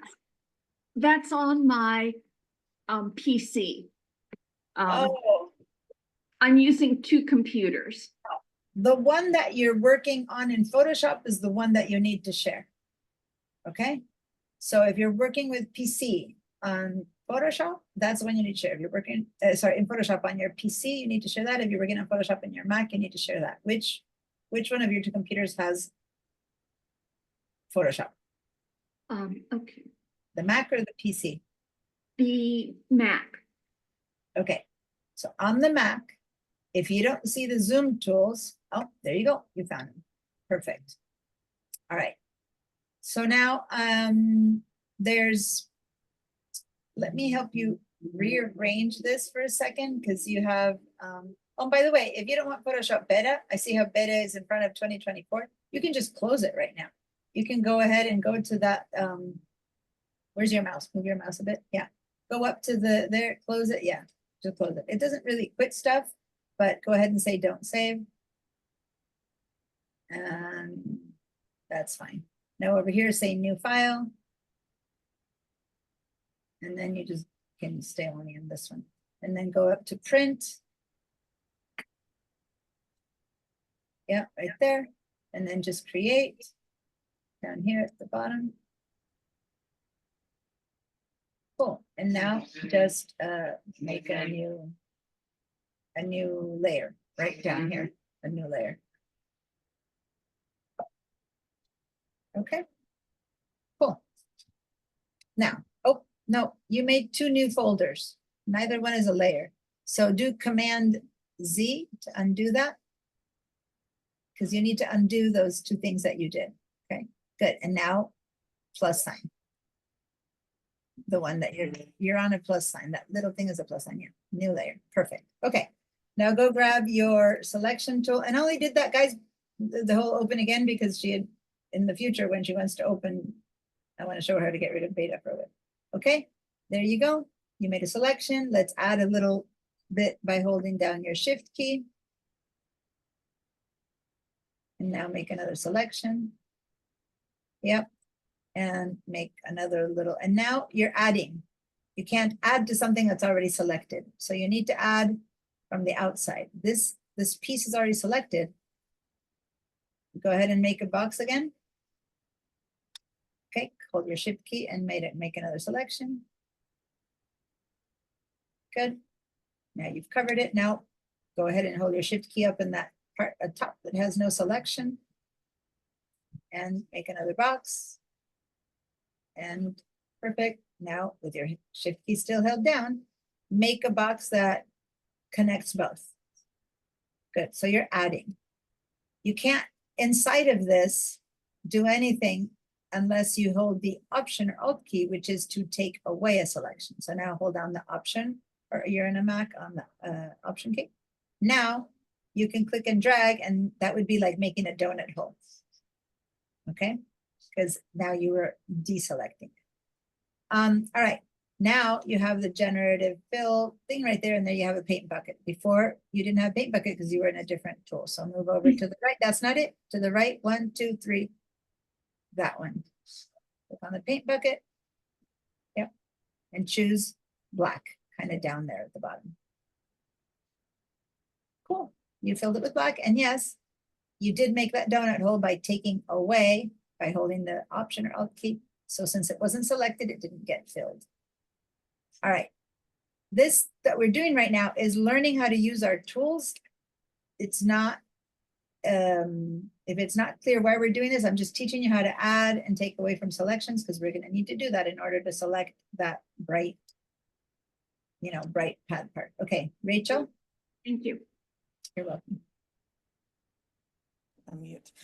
Okay, so I created the shape by the additions and subtractions, and then I wanted to go practice, and I can't figure out how to now add and subtract to that same shape I already created. Yeah, good point. So let me share because, yeah, so let me explain. So let me continue on my explanation mode, back to Photoshop. So now, if you've all been able to fill, and I'm gonna, oh, Odessa, I think you had also raised your hand. Did you still need help with this part No, before I move on? I'm good, thanks. Okay, you're good. All right. So now we filled it. And in fact, at least me, since I've been helping, I haven't touched it. I still have my selection key there, selection marching ants, we call it, since that's still running around. But we filled this. So now, if we get rid of the selection first before we do anything else, and in this case, I'd rather you learn the shortcut, which is Command or Control D. But if not, you can go down here and click deselect. Now you have no more little marching ants, right? So the selection is gone. So what we have right now is an actual floating black. I'm going to turn this eyeball off of that. I have a floating piece of black. Let's go to the move tool. And I can move it around. It's like it's an image. It's a thing. It's actually a layer of black pixels that I've just made. I can't move it around my selection. If I try to select and and do something, it just, won't work. You need to write your move tool, and then you can move this thing around. So everyone go and choose your top move tool and move it left to right, the piece that you shaped, that you created. Now, if now I want to get rid of something here, hold on, Rebecca. If now I want to get rid of something from this floating layer, I'm going to put the white on again just because it's easier for you to see, but it doesn't, this is not important. We're on layer 1. I would have to select a chunk that I want to get rid of. Maybe I didn't want this little bit. So I'm selecting again, and this is pretty crucial, guys. So let's go and select the little bit that I don't want. And it could be that the little bit you don't want is just, that little piece. But notice that I'm selecting more than that piece. I'm just selecting. I start kind of out here and I say, I didn't want that little bit. So whatever I am now saying that I don't want, in this case, I'm going to get rid of this whole little tip right there. Now, I can do something that we can only do because this is fake and not really a photo, but now I can just hit my delete key. Boom. And delete it. It's like I've selected something that I delete. I'm going to do that again. I'll select something I don't want. And I'll just hit the delete key on the keyboard, delete. Now, I'm not going to spend much more time with this delete option because in Photoshop, you rarely ever delete. Instead, we use masks. So for now, just that's the answer to how to get rid of some of this. But it's not, if you do this, okay, why do we not do this? Let me say why I'm saying you may never do that. Because if I delete that, that is a destructive modification. If I want it again, right now, like in this moment, I can do undo, Command Z, and it comes back. But if I delete it, and now I keep working, and next thing you know, I've spent another hour on this, and then I go, oh, I want this back. It's not there. It's a destructive modification. I have deleted pixels, which is why if we are going to get rid of something, we're going to mask it out. Okay, so that then if I want it back, I mask it in again, and that would have still been there, which is why we rarely delete in Photoshop. But anyway, someone else had their hand up and now it's down. Who was it? I thought I saw Rebecca.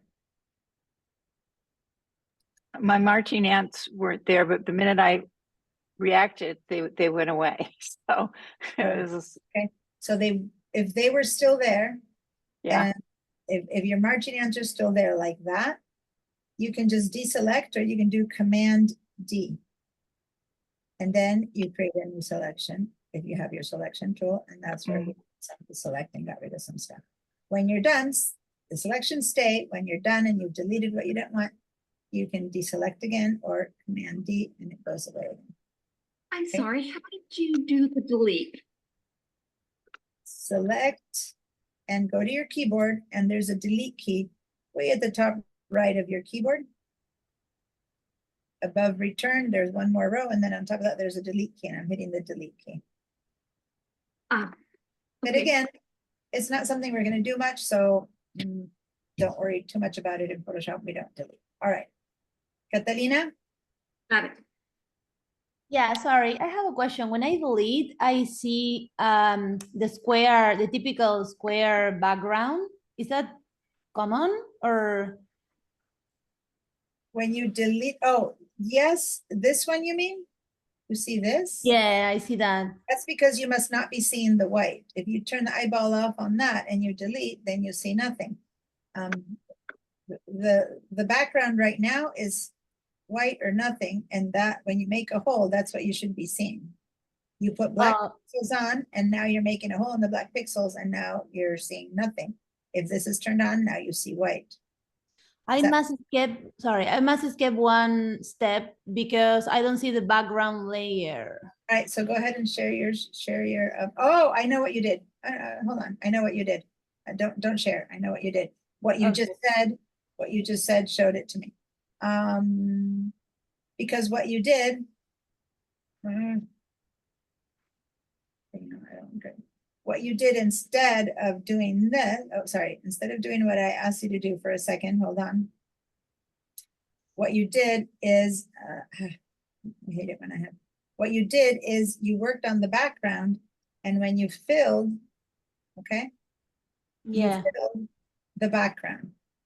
Yeah, and then it showed up like a sign and asked me if I wanted to make another layer, and I said yes, but the background layer is empty. The background layer now has your black. You see that? So if that's not what's happening, then I'll have you share my screen. But what I just did is, on this example, I just laid down black on top of white. It's like I painted with a big old black marker on white, and you know, that's it. They're joined, they're merged. Versus when I had done it on a different layer, now I can still turn it on and off or move it or do whatever I want. All right, let me have you share your screen, because if that wasn't the solution, then I need to see what you're talking about. Okay. Yeah. Oh, because then you went in and started deleting white. So when you delete white, what do you see under white is nothing. So you do have it flattened, like I said. You're working on the one layer, but on top of that, you deleted some white. Does that make sense? Yeah. I think I skipped one step. Yeah. So go ahead and go up to your history, which I want to teach you how to deal with histories. We want to see where the mistake was made. It's easy to, yeah, click one time on that little, no, not, did it one right under there. Yeah, click on that. Okay, so here's the history. And I think I showed you the history the other day. I don't want to go all the way to the beginning and get rid of everything, because that's not realistic. Very few times to get rid of everything. I want to back up and see where the mistake was made. So let's go ahead and click somewhere in the middle to go about halfway down. Click on that. And now I look at my layer, down at her layers, and she still doesn't have the new layer. She was just filling on her white background, like she was grabbing a big marker and painting on her background. So maybe you didn't create it at all. Let's go all the way up to the top rectangular marquee. Yeah, and you're still filling onto that same background, but now we can fix it because you haven't filled yet, right? So now create a new layer, and now, wait, before you create a new layer, stop. Everyone, pay attention to what's happened with her history. She's worked on all these steps. They're grayed out. We found the place where we want. And by the way, maybe you can go up to the last rectangular marquee. Go up to the marquees again, to the history. Go to the history, and now go down 1 or 2 or 4. Go down to like 4 until before, like, no, not scroll down. I didn't mean that. Select, hold on, don't keep doing that because that's not what I'm looking for. Okay. You have 1, 2, 3 more. If you move downwards, choices of rectangular marquee, and then it says fill. So go down, select the word rectangular marquee, click on the fill. That's where the mistake was made. She filled onto her background. So now that we know where the mistake was made, we fit one up. So click on the one above. This one? Yep. So that's, I'm just teaching you how to use it. One above from where the mistake was made. Now you're back and now you can fix it. Does that make sense? Not fix it, but now you can redo it. Yeah, so now I can create the new layer, right? Yeah, so now, hold on, because I'm trying to explain history, so hold on, don't. Can you scroll up and down a bit now? Yes, scroll, because I'm seeing some people who are not, so leave it right there. She had worked all the way down to the bottom. And at some point, something went wrong and she kept working. She didn't notice, you're learning. She didn't notice when it went wrong until finally she said, you know, okay, this really isn't working. And so she asked me for help. So when I go into her history, I say, well, let's start backing up and see when you made that mistake. So she went and clicked and still had the mistake. She clicked somewhere else, she had the mistake. And then finally, at this point, now that she hasn't filled, now she has the opportunity to create a new layer and to fill it in the right place. So at this point, we backtracked everything that's gray. Catalina, go back and select the bottom choice, the last one there. These are all the mistakes she made. And when we're trying to find how to fix it, we need to undo the wrong thing. So if you start, go up to 4 up, go to the rectangular key 4 up. And then, yeah, click on there. Here? Don't scroll, don't scroll, you keep scrolling, don't scroll. You're at the end of it, right? Go down again. I want you to be at the very end. You have so many things that you can scroll up and down, okay? Because that's confusing for teacher. Don't scroll. Okay. With your mouse, go 1, 2, 3 up to say the next time it says rectangular marquee. Here. On that, yeah. So that's 4 actions ago. And we click on that and it backtracked 4 actions ago. And no, we still have a problem. She doesn't have 2 layers. So now try 4 more. Go 1, 2, 3 up and try 4 more. We're trying to find out where the mistake was made, right? So this is what you would do. You go 4 more and you look again and you go, nope, I still have black on white and no layers. Okay, keep going up. So I'm undoing. Keep going up. 3 or 4 more. No, mistake is still there. And so on and so forth until finally you get to the word fill. And now 1 above the word fill. Now you don't have that mistake and fill. Okay. Now, knowing what the assignment was, and once you get better, I would have told her go straight to where you did the fill, because I can see where it said fill. That little tiny word there says fill. That was the action. That was the mistake. But when you don't know what the mistake was, all you can do is start checking and oh, there I am. Now, all the gray stuff is going to disappear because she's now going to create a new history by making a new layer. So now when she goes and clicks on the little plus sign, she's going to make that new layer that was missing. That was her original mistake. And all of the other stuff she's been working on is going to disappear. So go back down now and yes, make your new layer. So go down to your layers, click on the plus sign, make your new layer. Boom. See how everything else that was gray disappeared? She's creating a new path. She's fixing that mistake. Now that she has a new layer, now you can fill. So now go to your toolbar in the bottom, to the toolbar where you have the paintbrush. No, that one. Yeah, and click on the paint and now fill with black. Yep. And now if you look at your layers, you have filled with black on a separate layer. Got it. Okay. That is what we needed. We needed a floating layer of black. But I was just demonstrating using the history to find where to find where your mistake was. Otherwise, you would have to go all the way to the beginning and then remake all your selections, which in this case wouldn't have taken too long. But if you've been working on something a long time, you don't want to start from the beginning. You want to just go right to where your mistake was made, then do the right action, and all of the old bad actions disappear. And it's like the fork in the path. You go into a new history. All right. Now, if you deselect, so click on that word deselect. Yeah.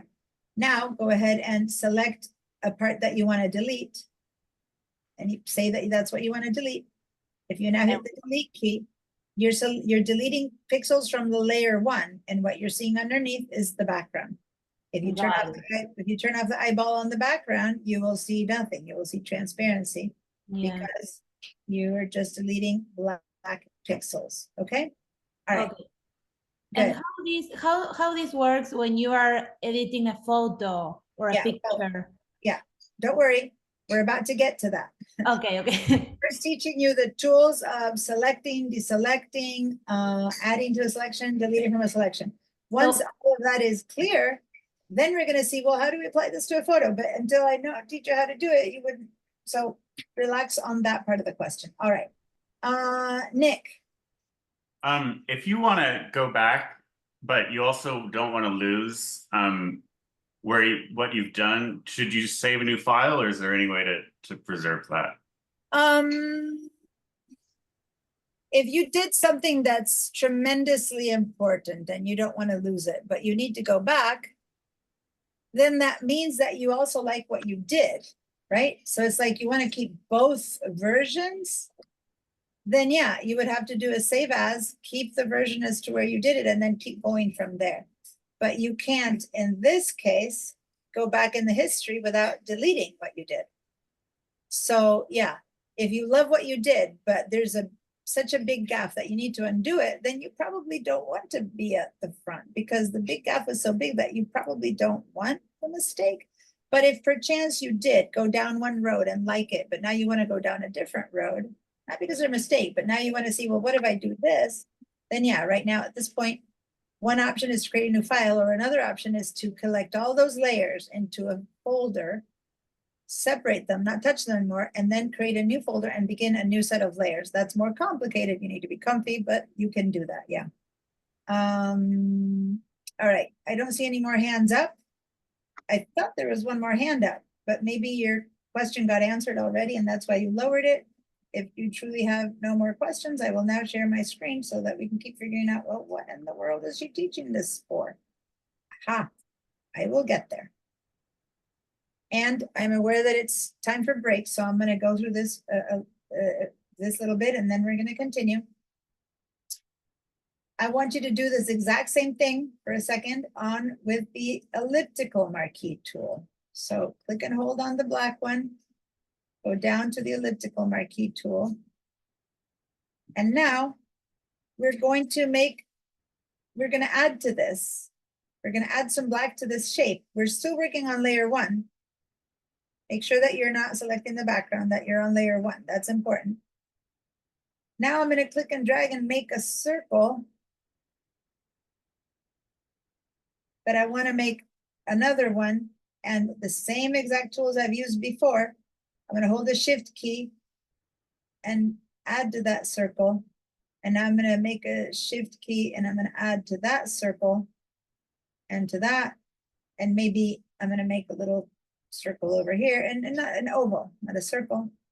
So again, holding the shift, you can add. And now holding your option key, you can take a little chunk out of that, or delete one of these completely, or take a little chunk out of that, and take a little chunk out of this. So just like before, only this time you're doing it with an oval. Once you've made a shape that you're ready to do, maybe you put shift, oh, silent, see, by the way, I clicked there without holding shift or option and I delete it. Before I despair, I do Command Z, so it comes back and then I hold the shift and I keep going. All right, so now that I've drawn a bunch of bizarre circles and shapes with meaningless use, I'm gonna fill this again. I'm still in layer 1. I'm gonna fill these with black now. Fill, paint, black. And now, when I deselect, that's the new shape that I have. I have added black to it, okay? So, once again, I'm gonna undo that. I'm just gonna add a whole bunch of shapes. I'm gonna have a little circle over there, hold down the shift, add a little circle over there, hold down and make a little circle over there. Take a bit of circle out by holding the option minus. And when I'm done and I like it, I hit the paint black. Right now, it's still selected, so it doesn't look like it's part of it, but if you look over here, it's on the same layer. So once you deselect, Command D, Control D, or deselect from here, you've basically added more black to the same shape. I made a little bit over here, which is loose, but it's on the same layer. So if I move this layer, it's all one thing now. It's all on the same layer, even though it looks like it's separate. All right, if you manage to add some circular ovally-ish something to this layer, give me a yes. Rebecca, what's your question? If you didn't and you have questions, give me a no. Rebecca? I was deselecting part of it, and if I made it black, it added it. If I made it white, it took away. No, that's on a mask. We're not doing that yet. Right now, all we're doing is selecting, and if you want to fill it with black, you need to actually fill it. I'm not Yeah, sure I that's was the question. Yeah, it was Go like ahead. Share your screen, share your screen. Because what you're saying applies to a mask, and I'm going to talk about that later, but right now, tell me again what you're asking. well, I was here. If I did this, Yeah. if I fill it with black, it adds to the mask. Oh, yeah. Yeah. And if I fill it with white, it takes away. No. Thank you Well, for saying that. Hold on. What is that doing? Hold on. You've actually, on the layer that had black, you've painted with white. Go ahead and turn the eyeball off of the background. You made 2 white circles. It just happens to look like you took it away because you had a white background, but in reality, you didn't take away. You painted with white. By the way, the reason for a second I was hesitating is because this is what we're going to do on a mask. To take away black, we're going to paint with white. But that's a mask. Right now, we're not doing a mask. So this is just pixels. And so that's why I wanted to make sure. Right now, when you made a circle and you filled it with black, you added to the black. When you filled it with white, you just added white. Does that make sense? Kind of. Okay. What I you mean, did, yeah, I guess it would be more obvious if it was yellow instead of the background color. yeah, so that's why you didn't know, because the background is white. If the background had been blue and you added white, then it would have looked like you added white. But the background is white, so when you add white on white, yeah, it's just white. If I grab white paint and put it on white paper, because of the texture, I'll notice it's different. But in the computer, there's no texture. So white on white is just white. Okay? We don't see the difference. So yeah, go backwards twice. Either go Command Z twice or go to your history where you undo all the white stuff. And now fill it with black. Yeah, there you go. And can you go ahead back to the fill, and this time fill it with black. Yep, click on that. Oh, no, you know why it's not working? Because look at your layers. What layer are you selecting? Yeah, there we go. You have to select the right layer, and now fill with black. And now that is truly filling with black versus filling with white. Okay, don't worry about the fill, guys. Fill with white, black. We did some of that in the masking. Right now, all I want you is to really learn the selection part. Add to the selection, take away from the selection. That is really what I'm teaching you. So white and black, hold off on that, okay? Don't worry, because it won't apply to Photoshop. I'm just having you fill so that there's something in the selection, but it's not important. Dan. I know what you just got done saying, but so I have, when we did the squares of the rectangular marquee, I've got black on the circular one, or elliptical, I've got gray, the 50% gray. But somehow I've got the rest of the sheet behind all that as white. So that even if my background layer is off, it still shows white. Share your screen. Share your screen so I can see. When there's something that I can understand how to fix it automatically, I'll tell you. When I have to see to tell you how to fix it, then I need to and let's see. I had my other computer Zoom smaller, so, oh, here's the share. All right. Share and then share again. Perfect. All right. So when you said fill, right? You filled with gray. But I see what you're saying is yet when you turn off the background, you're still seeing white. Now, my original question, did you create a new layer that was transparent, or did you copy the white layer so you have two white layers? So it would seem to me that you have two I white layers. created a new layer because With- it was originally invisible or no color. Okay, So I think when I did the paintbrush on one of these, I did an inverse or something, and then I must have filled the background. Is there a background foreground on this, or yeah, there is. So you probably filled your the background? transparent layer with white, and then you started filling it, little bits of it with black. And that's why everything is, at this point, everything looks white. I'm looking at your history, and I believe you would have to go quite far back, but let's just because we're also learning history, let's take a gander at your history to see if it's something that we can still fix relatively soon. Now, head over to your history and drag it from the bottom, touch the very bottom of that panel and make it much longer. So go put your mouse there and make it all the way down. Now, guys, the reason I'm saying to do this is because you have 50 steps that the computer is going to remember, 50 steps. When you do 51, 52, it forgets the first two. If you've done 70 steps, it forgets the first 20. Got it? So it's the last 50 steps. And I can tell that he did a lot. And so I said, well, pull it down. And now we'll have an idea of what's happening. Now I'm going to have you go up, and every time you see a word fill, stop there. So I'm seeing a word fill like a little bit up there. Yeah. And mistake was still there, all the way to the next fill. Mistake was still there. I can tell that it's still there. Now it keeps scrolling up. And lo and behold, we got to the very top. Put your mouse at the very top. Very. And you can't go further back than that. The mistake that he made happened more than 50 steps ago. Does that make sense? I'm just trying to show you the limit. I could tell by what had been done that we were going to get to show you an example of, you can go to that first choice of layer visibility. Your mistake is still there. He's still got white instead of transparent.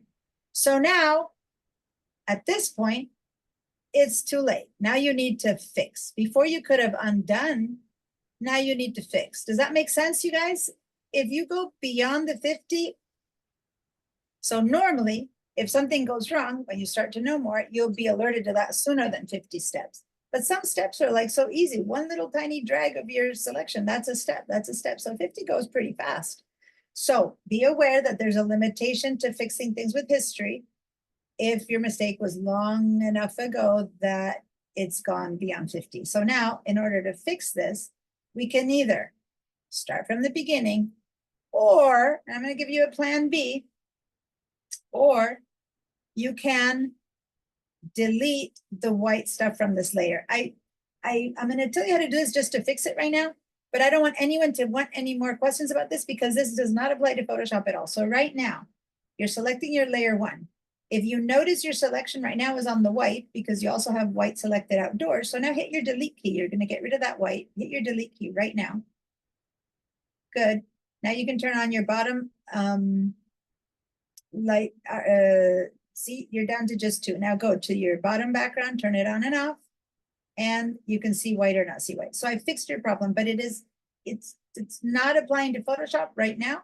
Just the fact that you have the right thing, you're ready to go. I can see that you know how to select more and less. Now go ahead, and the selection that you have right now, see you have a selection now. See you have a selection? It's selecting the white. So what I want to see is how and why did you do that? Like, how are you getting that selection? What did you just do? Say deselect. You said select image. How did you had the white before selected? I did the inverse. I just did an inverse, and that's probably how it colored before. Okay, so you had done an inverse and then you filled it with white. And Yeah, that's probably how it went. Okay, good. Quick question on that, outside of just the coloring, how do you select those different selection areas? Like we had squares, we had circles, you have the very background or the inverse. What's the way to, because every time you say select, it seems to go to the one that you last did. Like if I started making circles or Start making circles so that you can see. You have the circle tool on your hand, so just start clicking and dragging. There you made a selection. Shift, you made another one.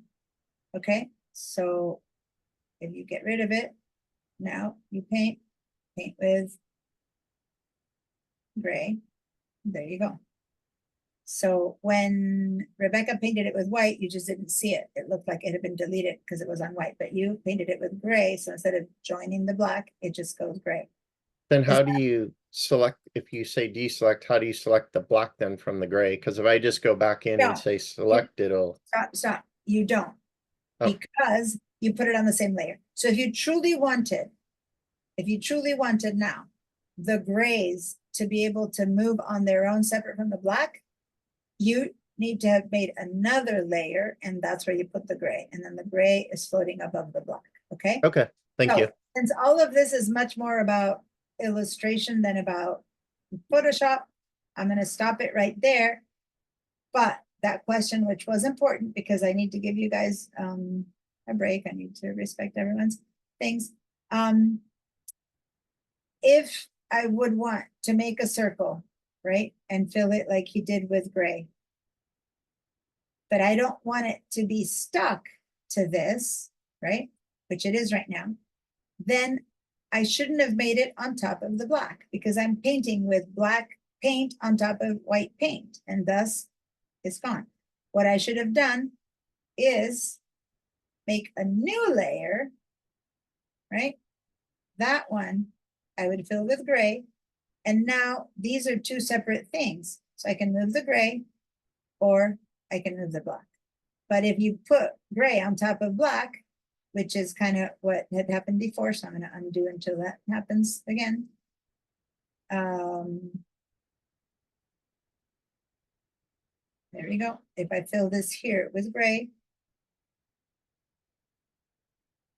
I am literally drawing a black marker on nothing and then gray marker on top of black. So it obliterates the black. These pixels are stuck to each other. If I go up here, these pixels are stuck to each other. There's no way to separate them. I mean, there is a way, but it'll never be a clean line. You'll have a little bit of leftover. So basically, yeah, if you want things to be separate, you put them in a separate layer. I'm going to undo that. So until I don't have the gray, and I'm going to say at this point, please give me some screenshots. Give me screenshots of with this background knob. So you see, you know, as long as I have, as long as I have the layers like this, that's good enough. Those of you who wanted to have some gray and you put on a different layer, go ahead and do that. But ideally give me this turned off so that I can be sure that you did put it on a new layer.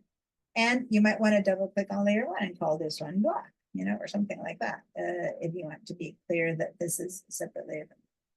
Give me a screenshot of that, including the layers. Okay, a couple of you guys haven't been putting the layers in your screenshot, but that's what I learned what's happening here.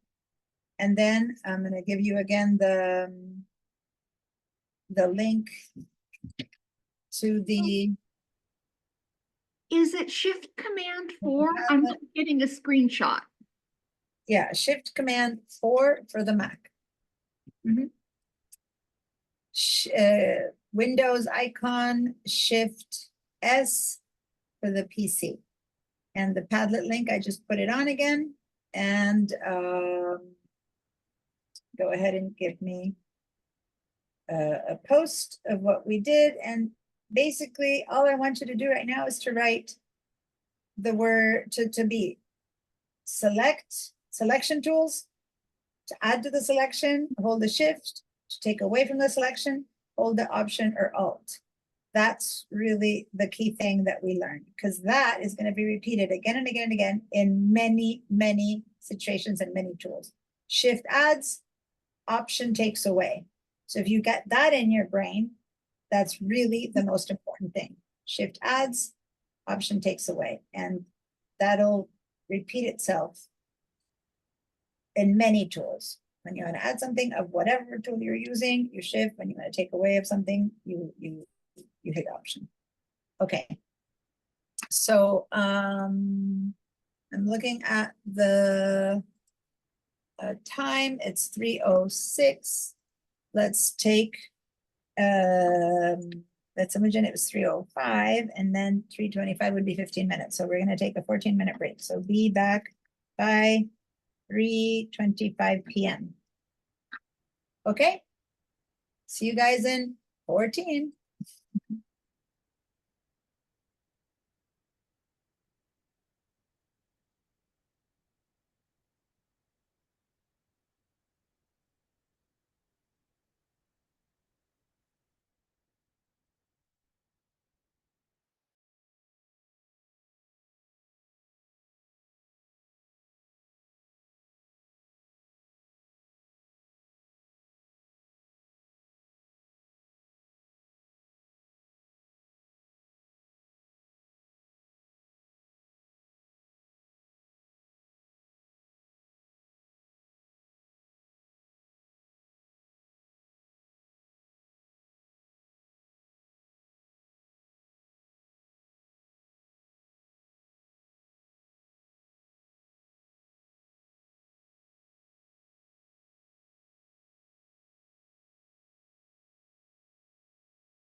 Okay, all right, we're back. 3:25. Everyone who's out there, who I can see, I can tell you're here, but if I can't see you, please give me a yes to show me that you are back. Give me a little yes, and I'll know you are there. Okay. Cool.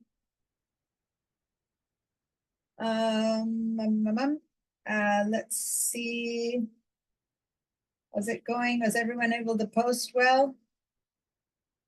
I'm seeing a lot of black boxes being posted, so that's good. Thank you. Let me go ahead and keep going with Photoshop then. All right. So this is the place where we were learning a little bit about adding and taking away from our selections. Let me just rather quickly show you 2 more quick things about this. Let's go ahead and turn the eyeball off on this one. So we're back, and I have the eyeball off on that one. So we're back down to 0. And now let's make a new layer.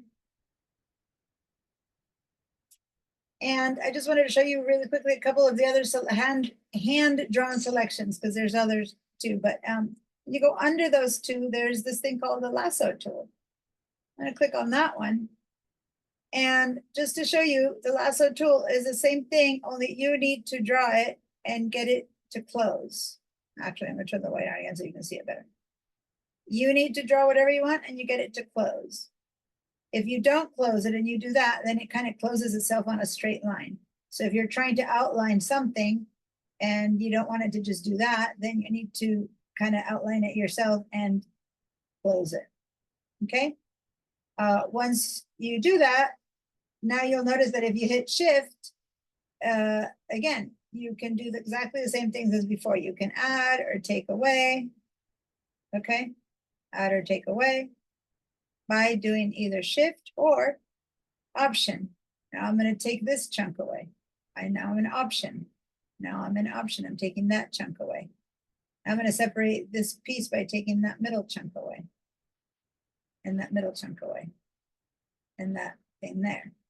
This is when people start getting like, okay, now I'm going to make something that I can think I can make. Don't get too creative. Just know that this tool, as opposed to a rectangle or a circle, works exactly the same. If you want to test it out, then give it a little fill.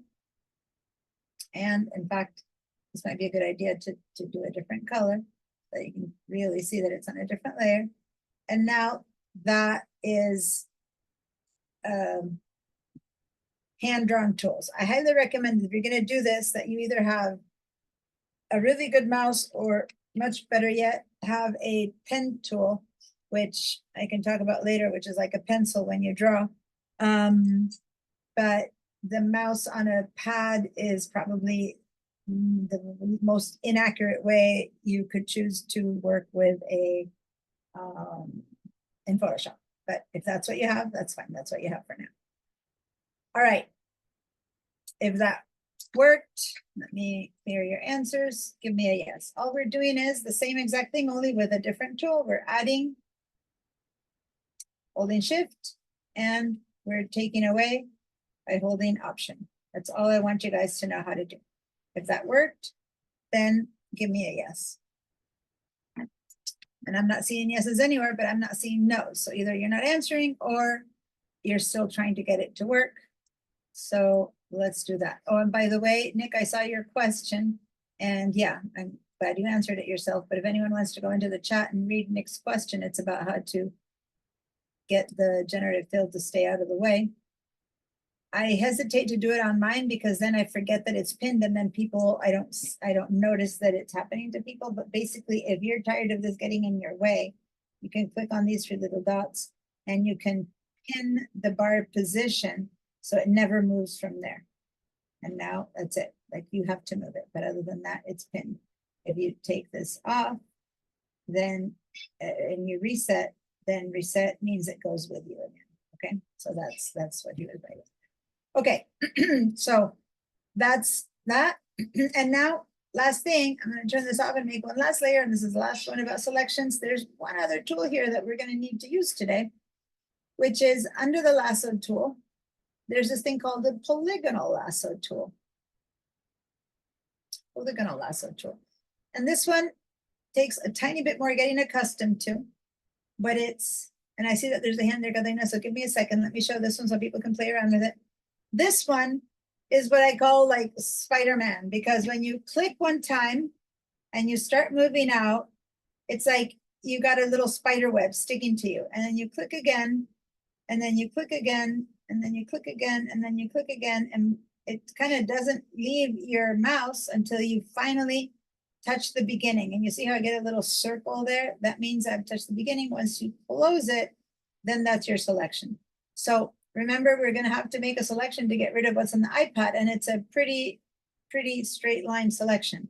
So when you have something that's straight line, rarely is ever the rectangular going to work, because nothing in a photo is perfectly rectangular, right? So when you have straight lines, most of the time we're going to make selections with the polygonal lasso tool. And then yes, if you want to fill it up again, you're welcome to do that. Again, that's just to show you that this is actually a straight line as a straight line in Photoshop can get. And if you want to, and before I fill, if I want to, again, get rid of something with this same tool, once again, hold down the Option key and now make a little hole in there, and that you've got a little piece taken out. But you need to completely finish it before it works. Okay, so click, click, click, click, and if you let go now, nothing happens. You need to finish it, then the selection takes away. Shift, click, click, click, click, click, click. All that got added. Okay.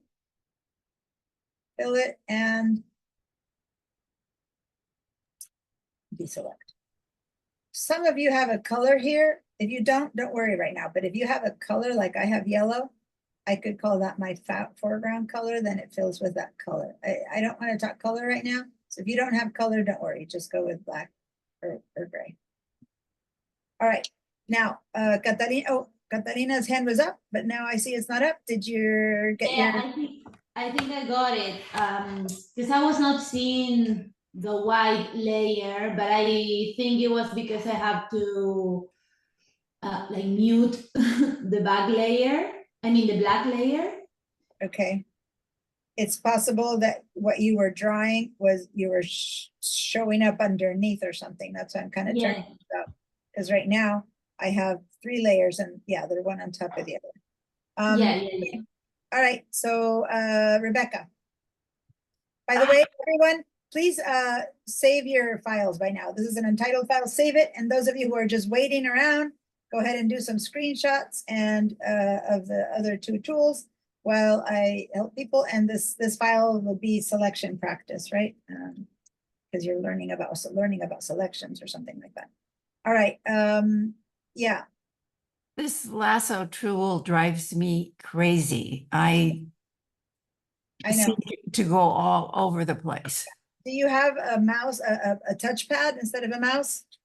I have a mouse and I have the that other pad. So here's the thing. I was even worse with that. Here's the thing. Have you ever tried to write your name with a mouse? Impossible. Have you tried to write it on a computer with a finger? Not good.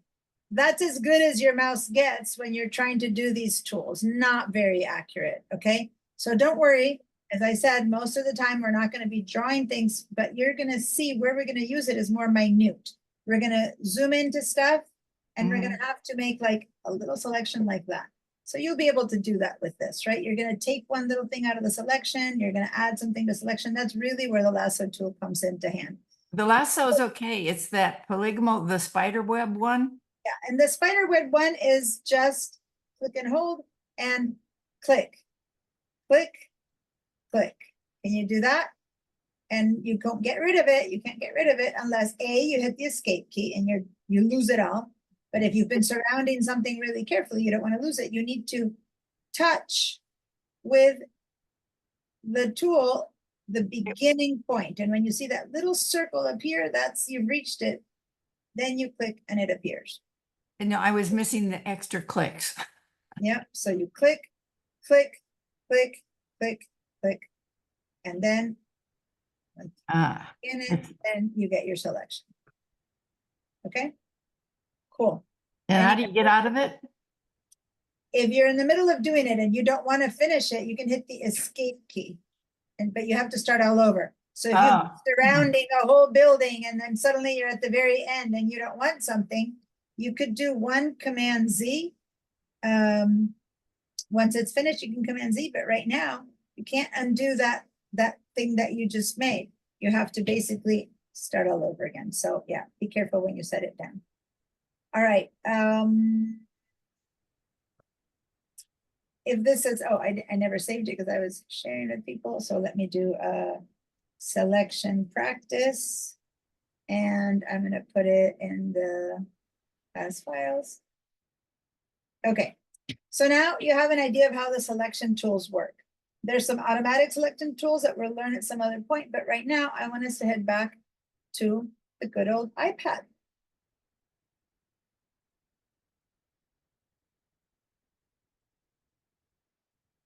All right. Is everyone here?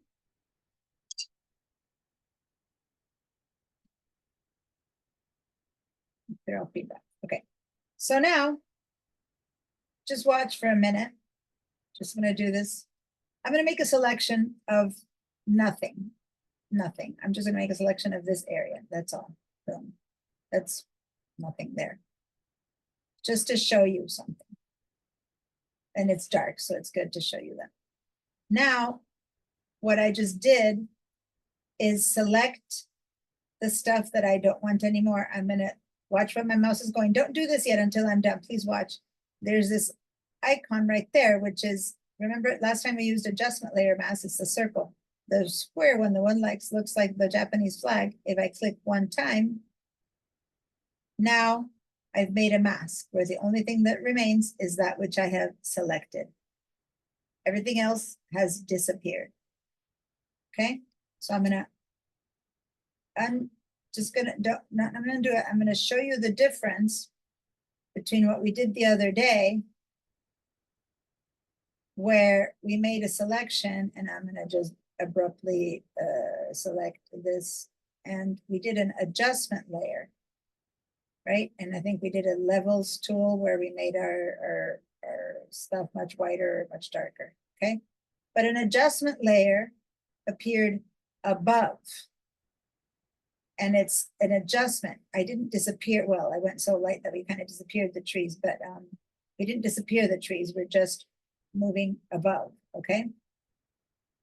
We can, on the other hand, what I just did is a layer mask, where I'm masking out what I don't want to see.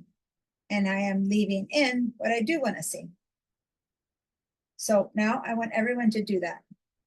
I want you to select some dark area because it's easier to see it with whichever selection tool you want. Since this is the last one I used, I'm going to use that one. Select the little area. And guess what? Instead of going all down there, when you select something, the computer goes, ooh, are you trying to do this? And it gives you the tool right here. That's the layer mask selection. If this worked for you and now you are seeing only the little bit that you selected and the rest is still there, then give me a yes. So I did it from this tool, which is forever. Mine was a little bit different. I've got the two, but they both say background and then background copy instead of a mask. What did I do? Well, these things, they say something different. Is that what you mean? No, on my right-hand panel in my layers. It says background and then background copy instead of a mask. You clicked on the plus sign there to get another layer. Instead of the plus sign, you need to go to the square with like a Japanese flag, the white rectangle with the black circle. So go ahead and undo and then try it again. All right, so now I am left with something like that-ish. All right, so I need yeses because this is really crucial. I need yeses or nos.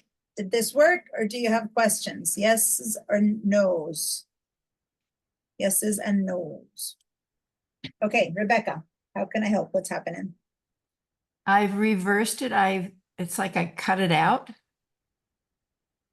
And Um, if you did something beyond this, go ahead and say undo.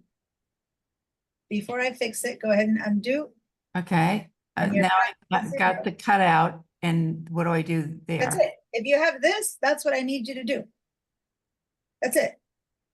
Or you said you got the cutout, or you don't have the cutout yet. Are you still here? Yeah, I'm there. Okay, then head down to the layers and click one time on the one that's a rectangle with a black little dot. Oh, And- I have that. Oh, I have that, but it didn't show up on my, All right, so now let's share your screen. um, Okay. Oh, you did it 2 or 3 times, and so you're having a problem here. So see how you have all these white things. So go ahead and do undo, undo, undo until you get rid of that. When you have to do so many undos, it's better to head up to at some point to the history. Keep doing undo. Keep doing undo. You're not there yet. Undo, undo, undo. Good. Now make your selection again. here No, no, no. or, You make selection first. Yeah, you undid so Okay. much of the last selection. You don't have the selection tool yet. So go get your selection tool. You're in Zoom. Your selection tool. Either one, I don't care which. Yeah, that one. Click. Click. Click. Click. Okay, and then join. It's not joined yet. There. Okay, now go click on that icon and boom, it worked.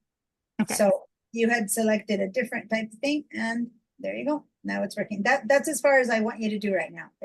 This is not it. Obviously, it's not what we want. We haven't done what we want. We're learning. All right, everyone else is a yes? Okay. All right, let me share my screen. All right. Diane, So now, okay, let me redo mine. There it is.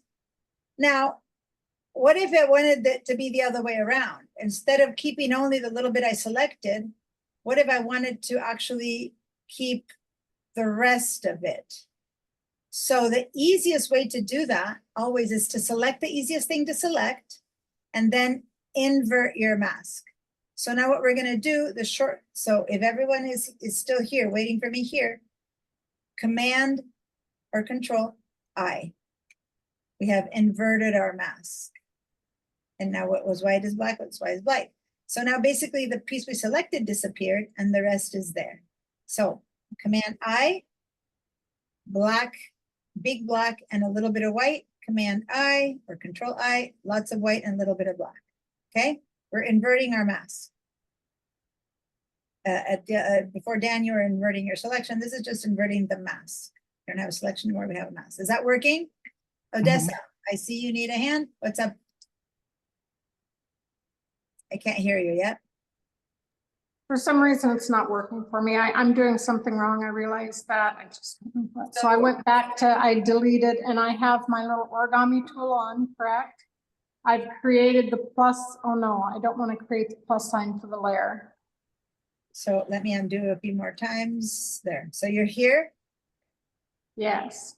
Okay, no plus sign, nothing. Just if Oh, you have, wait, why do you have the origamis? Oh, I don't have the origami shape like that on my screen.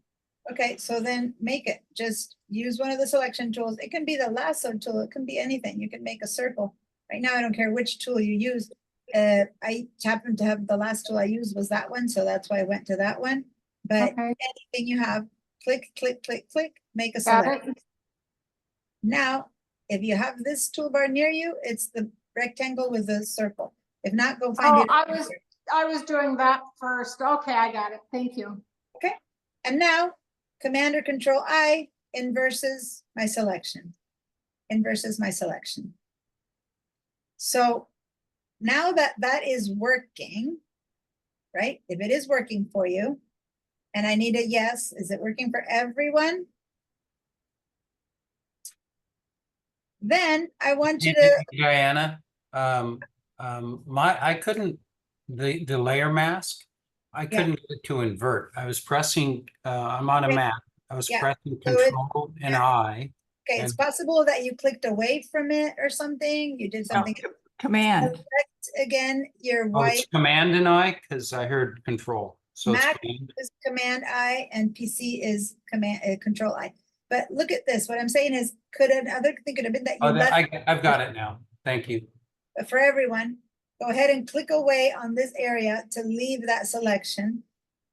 And now notice that the layer has two parts. The thumbnail, which is our pixels, and the mask. And this is nothing. So we're selecting either the thumbnail, either the mask, or nothing. Can you all do that, please? Because it's really important to learn what you're working on. And in this case, if we had, and I'm gonna do the worst case scenario, okay? So I'm just gonna do something I don't want you to do right now. Had we done that, right? And deleted at that point, we're deleting from the actual pixels. See that? Or had we made our mask and then by mistake went to the pixels, right? And then we go delete something else, or whatever it might be. And now we delete again. Now we deleted the second part from the pixels. So we're actually not getting that back. When I do end up getting everything back, I've lost a piece of the photo. Don't worry how I did all this. I'm just showing you that what you select to do the work on matters. So this white line has to be on the mask. Once the white line is on the mask, then you got it. All right. Now, the last thing I'm going to teach you, and this is pretty crucial, is I want everyone to have a chance to fix things with a history. So let's go back to your history panel.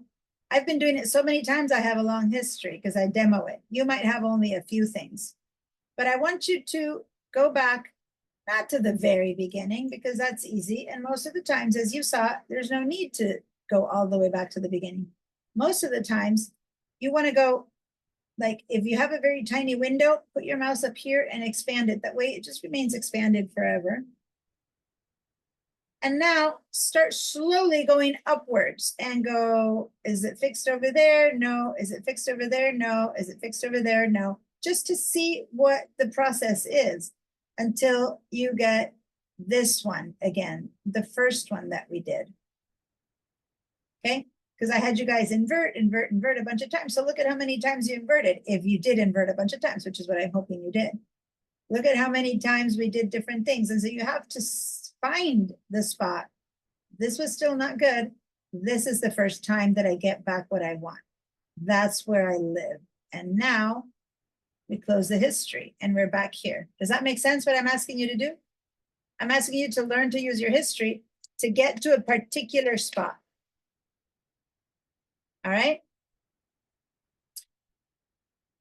If you were able to successfully use the history to get back to the spot where you first made your mask, then give me a yes.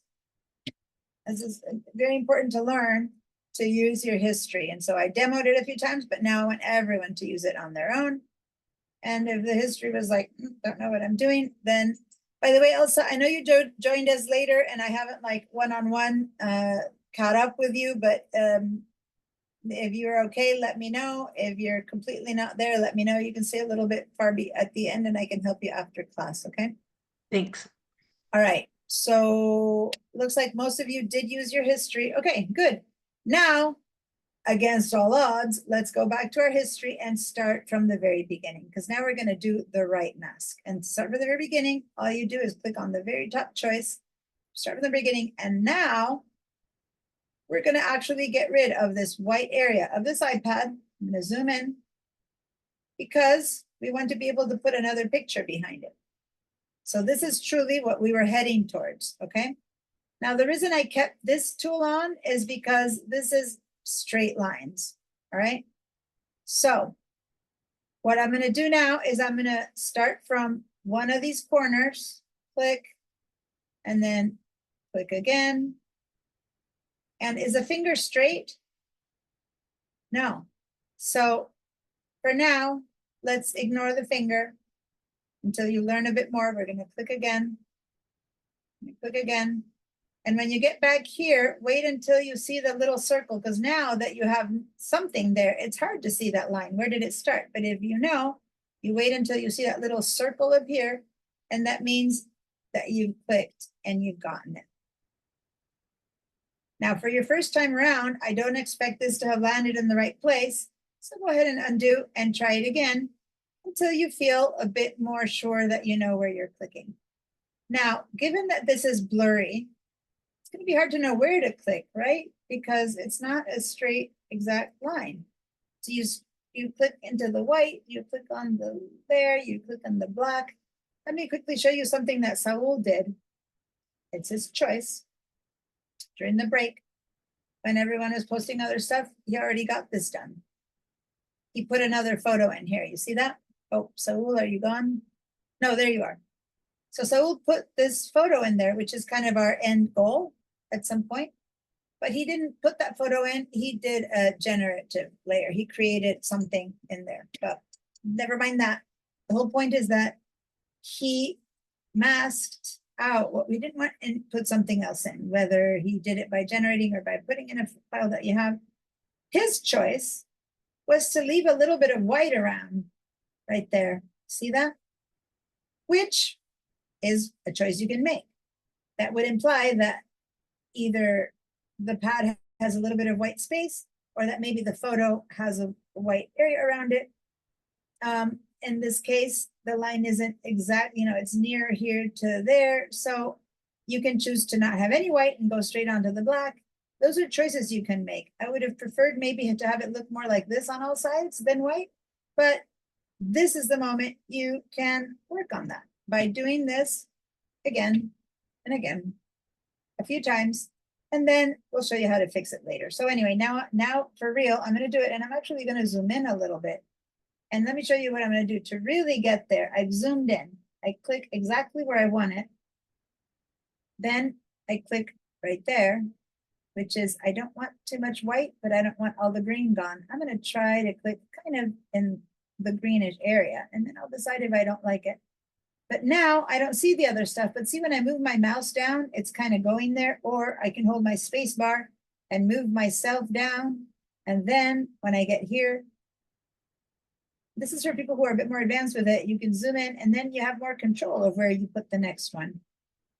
And then I space bar, scooch over here and put this one over there. So I can really see if I'm putting it in the right place. And then space bar again and back to the very beginning.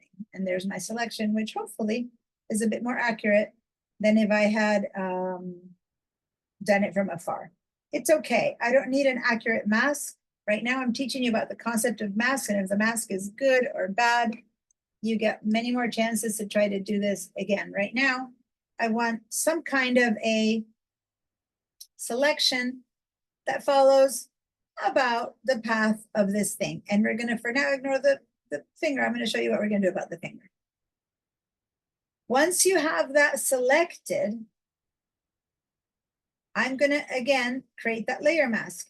Either here or here, we're going to click one time, and we're going to get exactly the opposite of what our intention is. We have erased everything, and we're seeing the screen. Once you are here, why did you do that instead? Because it would have been impossible or much harder to select everything else. When you choose what to select, you select the easiest thing to select. This shape was easy. Now, Command I, and there you go. Now I have made a hole in the pad, and it's ready for me to put something else in that spot to fill up that screen. If you made it to this point, give me a yes. If you need help at any point to do anything that I did, give me a no. I myself am going to repeat this so that I can show you all I did was make my selection. And if it's not perfect, don't worry. Once you have a selection that's kind of good enough, all I did was I clicked on the layer mask icon, which is either there or there. Single click, that's it. And since it's the opposite of what I want, I'm going to invert it. Command or Control I. Now I want yeses if this worked. I'm looking up and I'm seeing mostly yeses and everyone is here. Okay, cool. Great. We have now something that's not a flat file anymore. I don't have another layer, but I have a mask. So this is already considered a layered file. In fact, that which used to say background now says layer 0. It's a layered file. So when we save this, we can't save it as a JPEG anymore. So let's go ahead and save this now so we don't lose all the work done. Command or Control S. And I'm going to call this one, whatever, iPad / new screen. Like we're going to put a new screen on it. Okay. I'm going to put this in my version.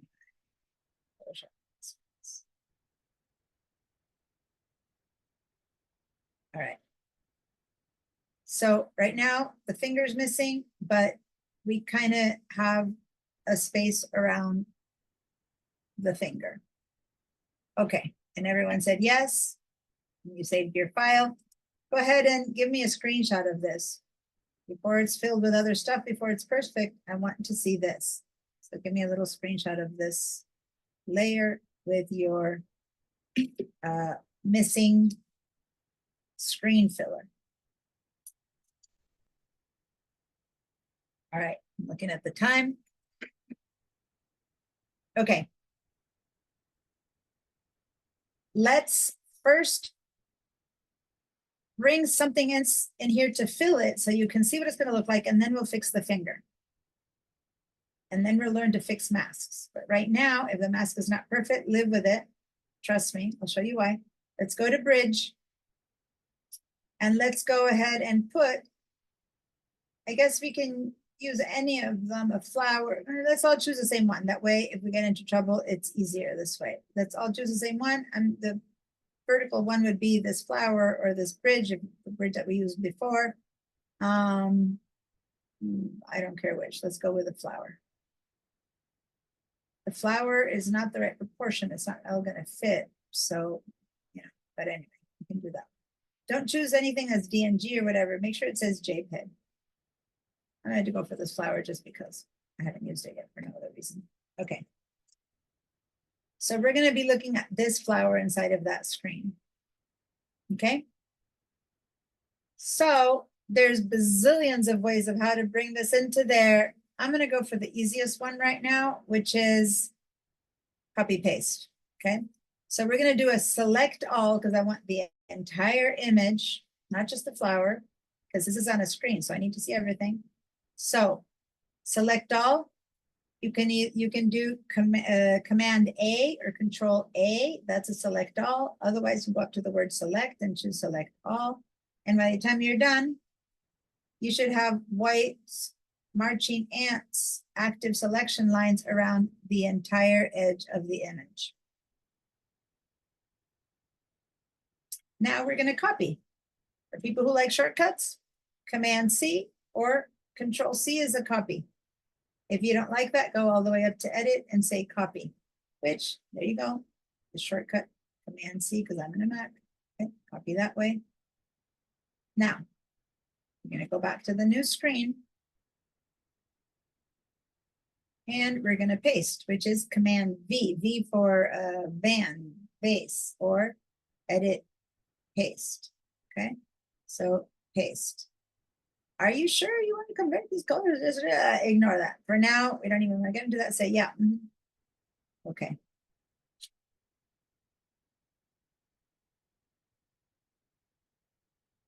All right. If you made it to this point where you are seeing a layer here with a flower above this one, and you should only be seeing flower and nothing else, let's double click on layer 1 and call this one flower, or Mattel Poppy if you know how to write that. And then double screen here, and let's call this one iPad. Get to that point, and let's save so we don't lose that. And give me a yes if you got to this point.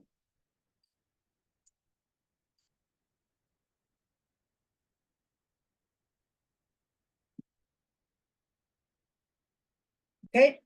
If you couldn't get to this point, if something didn't work, copying and pasting didn't happen, give me a no. But other than that, I'm looking up. Looks like everyone who's here said yes. Okay, let's keep going. All right. So now this flower, and let me remind you, had more around it than what we're seeing. So that means that it's going out of bounds. So I'm going to do command minus, minus, minus, minus a little bit so that I can see a bit more of what's happening out there. Okay. And I'm seeing that if I hover over it, all of this blue line, that's how big that photo was. Okay. Just so that you're aware that the photo is outside the bounds of this. Now, why this matters is because we're going to use a tool to make it smaller and try to make it fit. If I put it where it should be now, for those who've never transformed, it'll be harder because this should be, I'll show you, and then I'm going to do that underneath.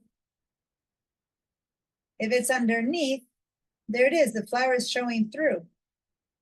We got a flower through the iPad. I'm going to put it on top. I'm hiding it. Put it underneath. I'm seeing it. But we really need to, I would like to have as much of the photo as I can. And the photo is a lot more than that, right?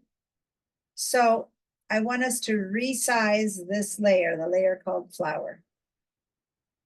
First of all, hopefully by just moving this one down until you see, you grab this layer. When it gives us that blue line, you drag it down and you let go. And that's it. If you turn this eyeball on and off, there's your flower. If you turn this one on and off, the flower disappears. So we're two different things. Now, if this worked and you moved it underneath, we need to resize it, which is why I didn't want you guys to be like in this mode. Because if you try to resize from here, you're not seeing the edges of the flower. The edges of the flower are bigger than what we're seeing. So that's why I went command minus, minus, minus, minus until you see all the edges of this flower when you kind of hover. Now let's do a transform. A transform is going to be a command T, command or control and T. Or if you like to use these little tools, that little shape there is the transform tool right there. But I prefer using shortcuts, command or control T, and there it is. The reason I'm saying I don't want to trust this is because this only gives me what it thinks it's going to do. It guessed rightly, I want to transform. But what if it doesn't give it to me there? Then I need to do it myself. In which case, you either have to know that you would go to edit, retransform, or shortcut command and control T. Okay. And when you do that, you get these little handles, which now are going to allow me to make this smaller. And if I want to rotate it, my mouse needs to go on the outside of these guys, and I'm going to click and drag to rotate it. I mean, a flower doesn't have a right or wrong, so in the end, it doesn't matter too much, right? But we bring it back down until we're seeing more of the flower. Maybe you want to put it in a different direction, but look what's happening now.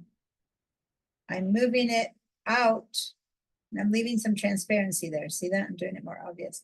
So whatever you do, make it too small, be aware that you're making a hole. So you need, if you're going to make it that small, you need to rotate it until it kind of fits better, right? And then you make it bigger and you grab it from the handles, make it bigger. So because of the proportion of this photo, you're not going to be able to see the entire photo. That's what I mentioned at the beginning when I said on this photo, you won't see it all, but that's okay. So maybe you do want to say, well, if I can't see it all, maybe I want to see more a close-up or something like that. I don't know. You can do something like that. Consider that this finger is going to be here. And so maybe this finger is pushing it around. So you don't want to put like the center of the, where the finger is going to be on top of the center of the flower. So anyway, move it around a little bit until you get a feeling for what you want to be seeing. If this were actually an image with straight lines and stuff, it would matter much more, right? If you bring in the bridge, for example, you'd have to make sure that it kind of makes sense, that it's in the right direction. When you have it the size you want it or that you like it, then we're going to say done or hit the return key. And I don't care if you chose to see a lot or a little of the flower. I just don't want any empty spaces. It's not, we're not done. We're definitely not done. But let's do command or control 0 to fill our screen. And then command or control 1 to get up close. And then tell me, what do you think of what the mask? first, you might have a good or bad mask. You still are not seeing the finger. But also, there's one thing that's jarring for me in this image, even if the mask is good. Can you imagine what it is? Clarity. Yeah. The photo is so clear. Yeah, remember that this was kind of fuzzy and it got even fuzzier. And we're gonna have a fuzzy finger once we open up this finger, which we're gonna do. So it makes no sense that this is so sharp, right? So we're gonna work on that later. What I'm trying to say, I'm looking at the time. We're not gonna be able to do probably the fuzziness today. What I care about is fixing that mask, getting our finger through. Okay, and so I doubt we're gonna get around to fixing that the photo should be fuzzier. Right now, we're gonna trust that what we need to do is learn to mask, because that's what I'm trying to teach you. So let's go ahead, and if you got to this point, okay, where you see the photo through the place that had another screen, and even if the mask is not good, if you're kind of seeing this, hold on, I didn't clear your feedback. Give me a yes. You have just composited an image.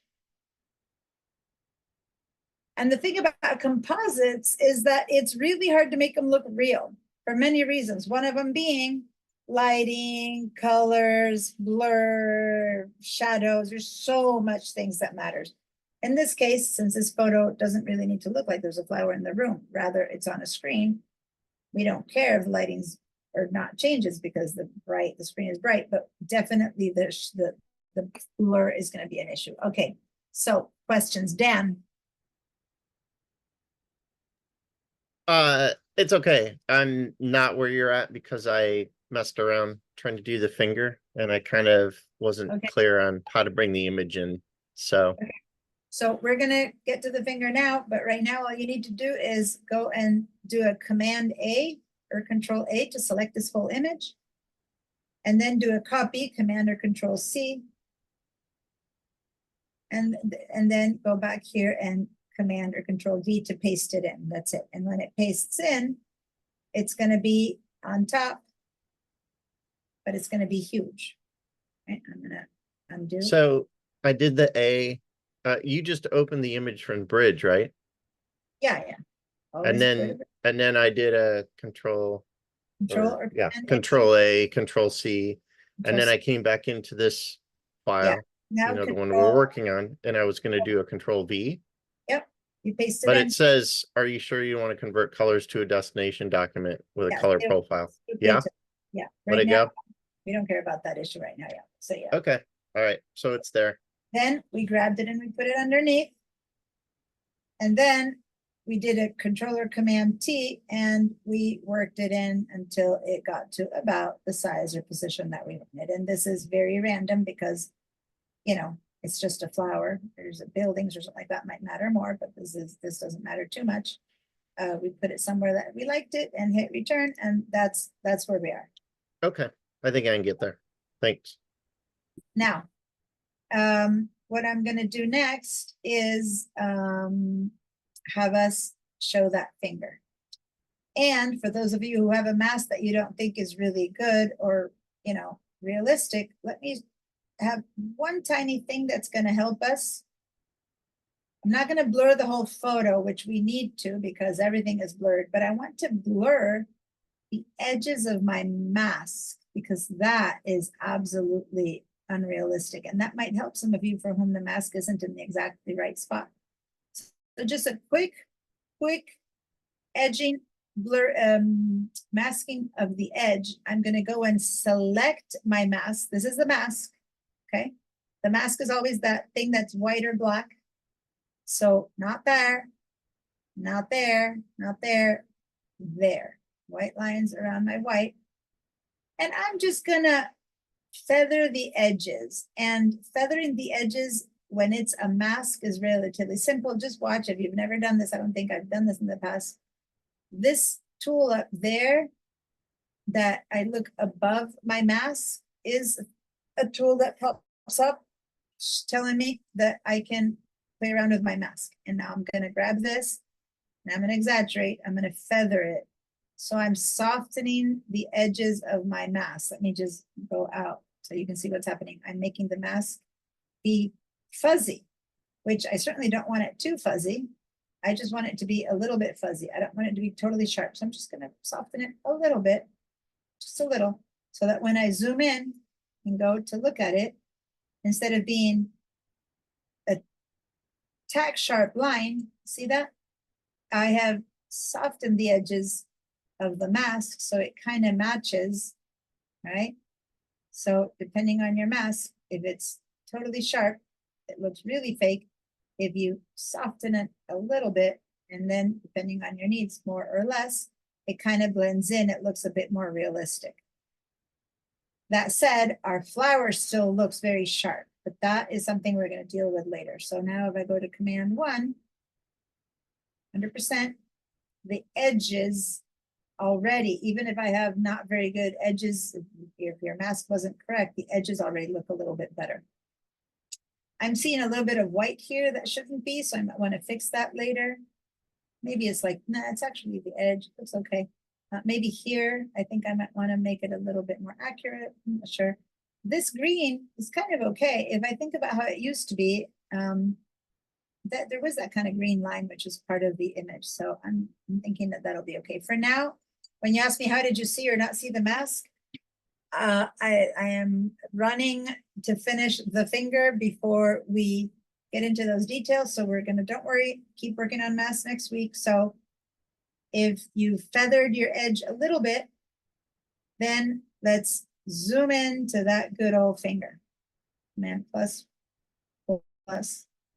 And here it is. I'm going to turn, I'm going to have to, you know, do something about seeing that finger because otherwise it's not real. Okay. If you are here and you feathered your edges and you're ready to work on the finger, say yay. Now, I'm going to show you something before we work on it. And this is what I'm going to show you.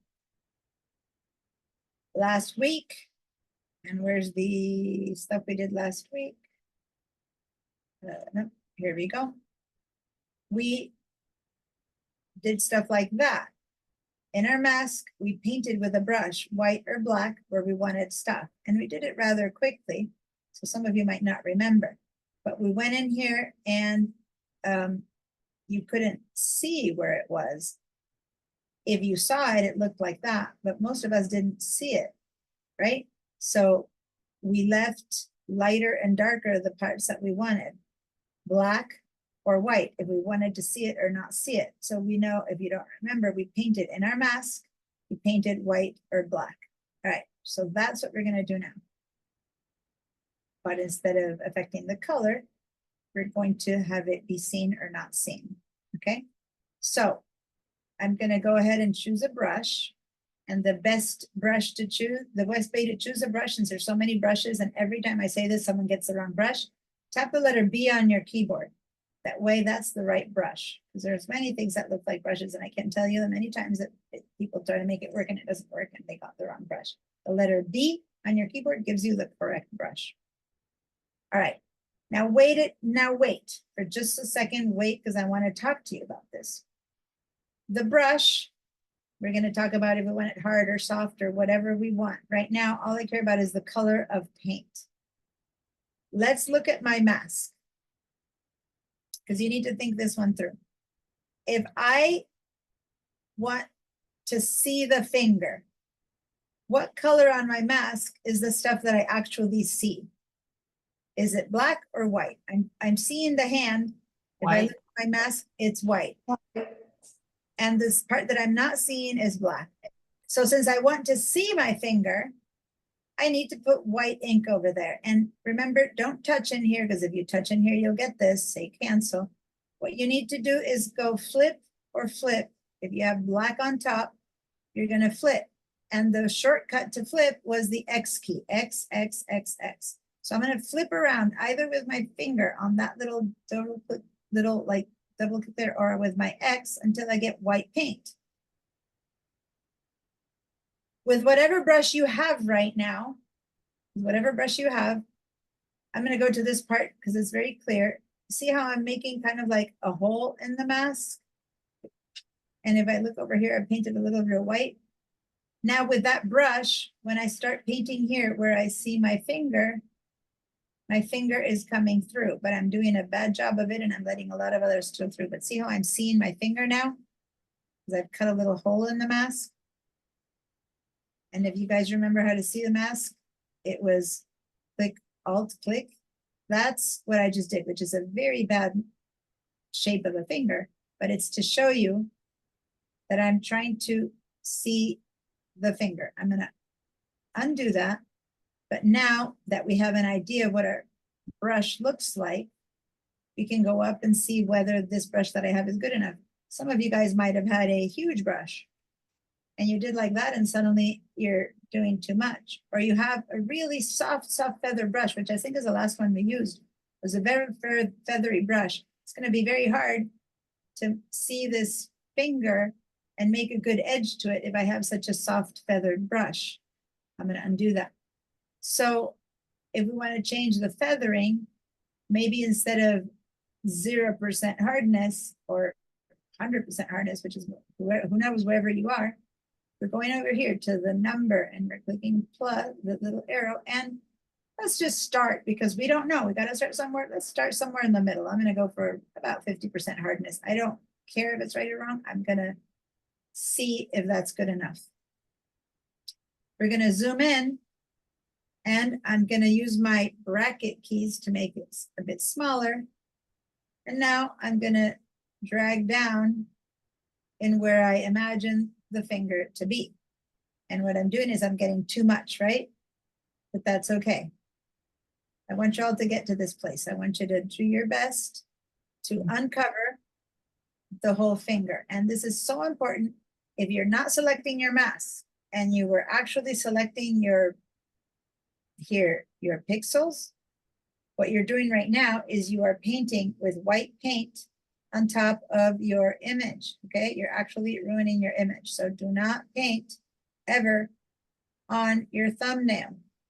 Make sure to always be painting on your mask, right? So now, once you've gotten the entire finger right there, and I'm going to go over exaggerated more finger.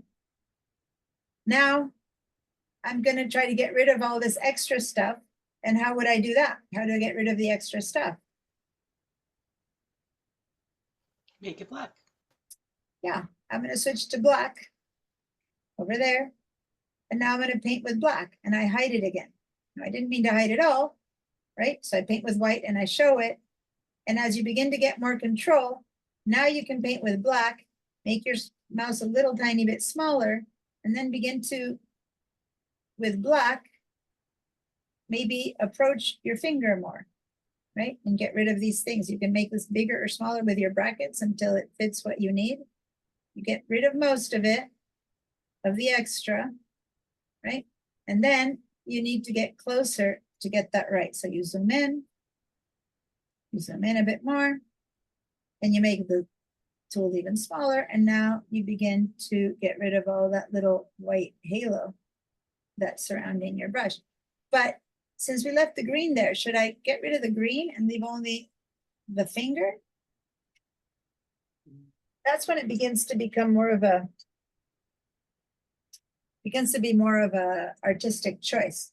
You can say, I'm going to take this off all the way to the finger on this side and see if I like that. And then over here, I took too much off. So I'm going to go back to having the black, and I'm going to let this stuff in again. And I'm going to go back. And then on this side, instead, I'm going to leave a little tip of a white line. And then I'm going to see which one I think is more realistic. Now, if your tool is really, really sharp, then this will not look realistic. If your tool is extremely soft, this will also not look too realistic because you're going to begin to hide some of the finger. And even if you let it in or out, it's just too fuzzy. Okay, so being able to figure out the size of your brush and the fuzziness or the hardness of it kind of matters. I kind of guessed at 50%. I'm thinking that's kind of okay. But let's see. And I'm doing it the wrong color, the wrong way. So how do I fix it? Switch to black. And now I'm doing it the right color. Okay.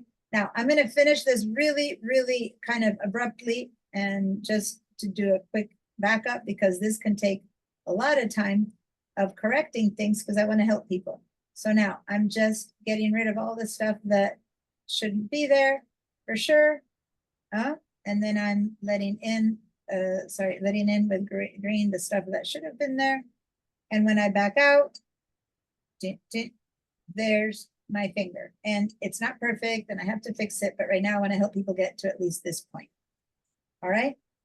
I have, if I look at my mask, shift, not shift, option and click, that's my mask now, which is a bit more finger-like.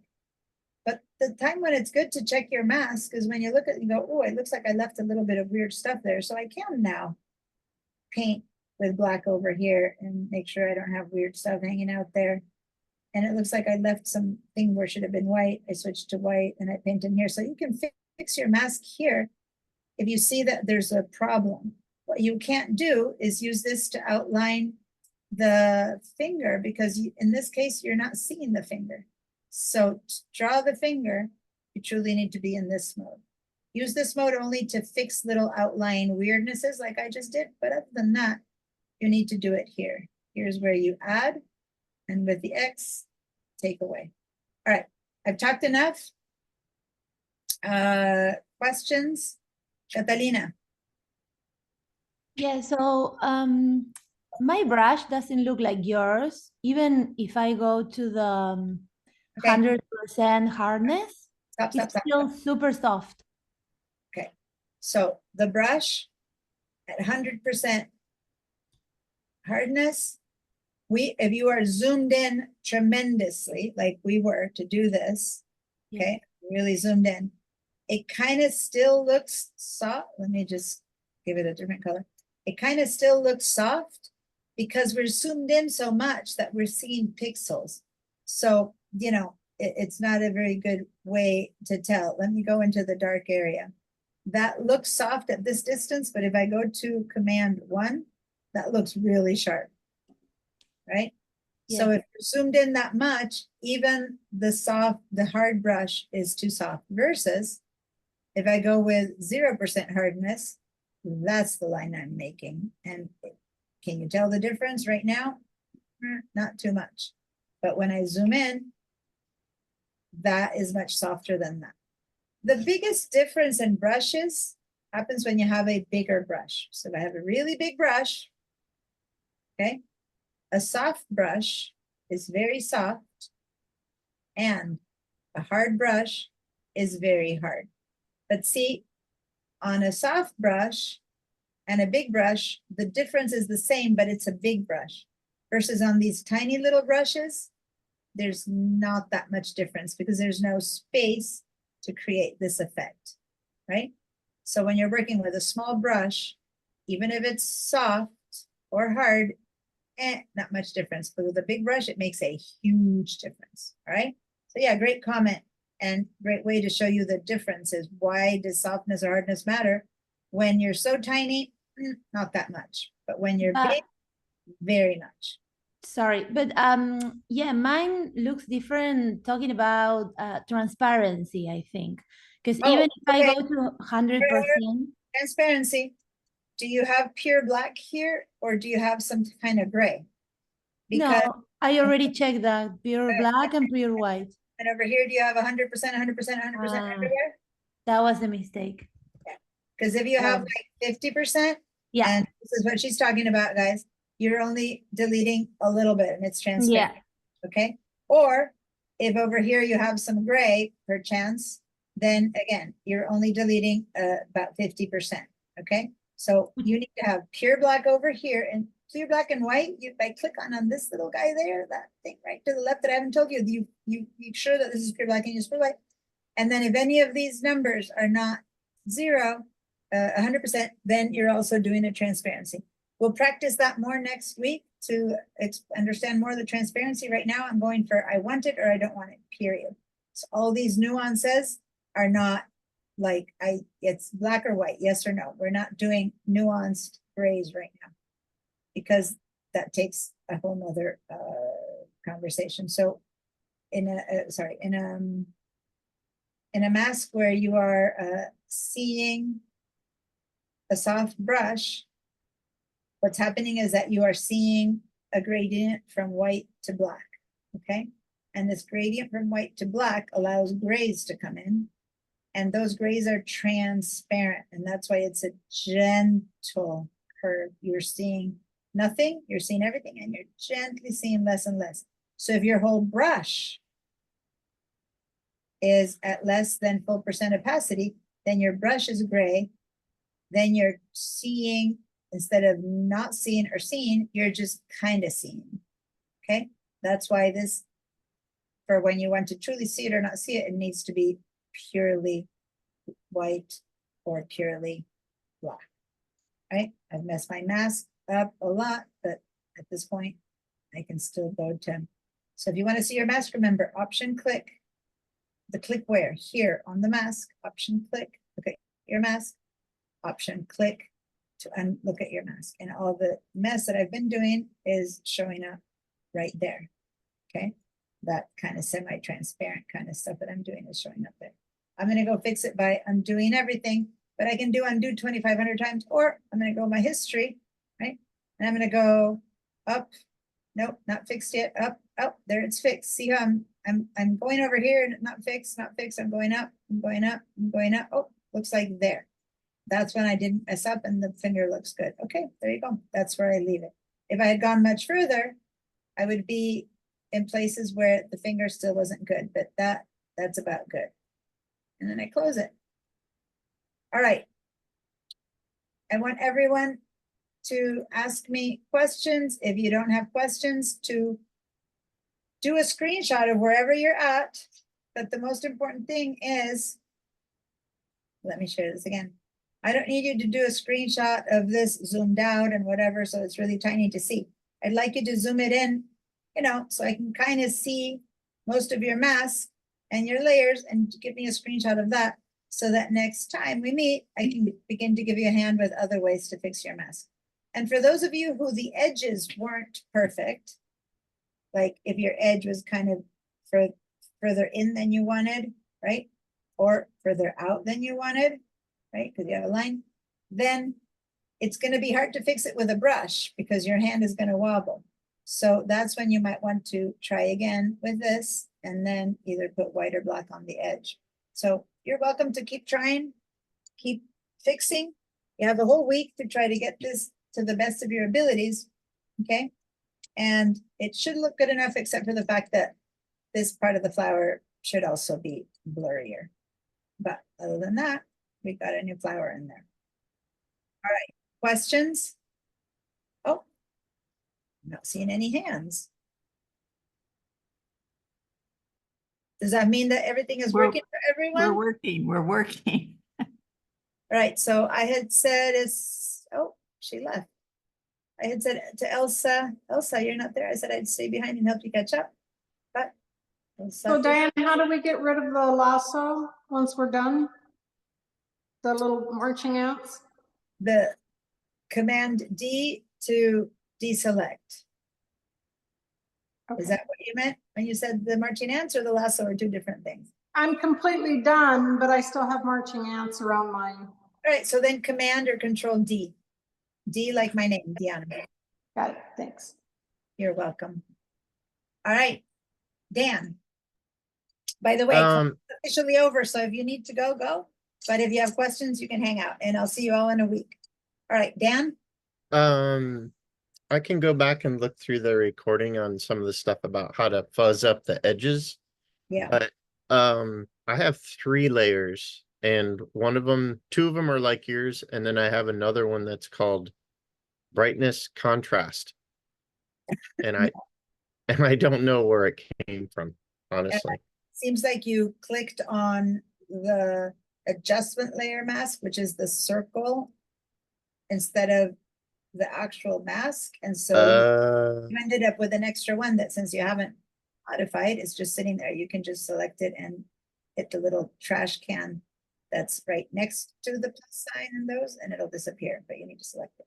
If you don't know what I'm talking about, give me, share your screen and I'll help you.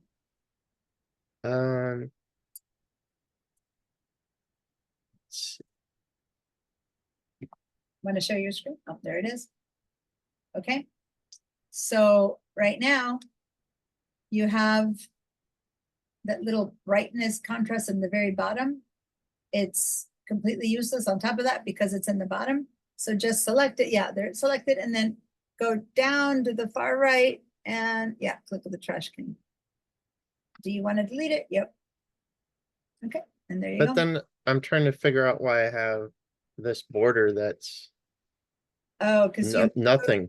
Okay, so at some point with your move tool, you moved everything.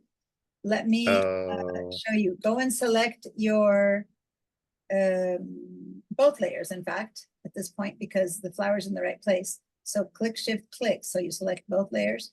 And now with your move tool, go onto and now click and drag it back until it clicks into place.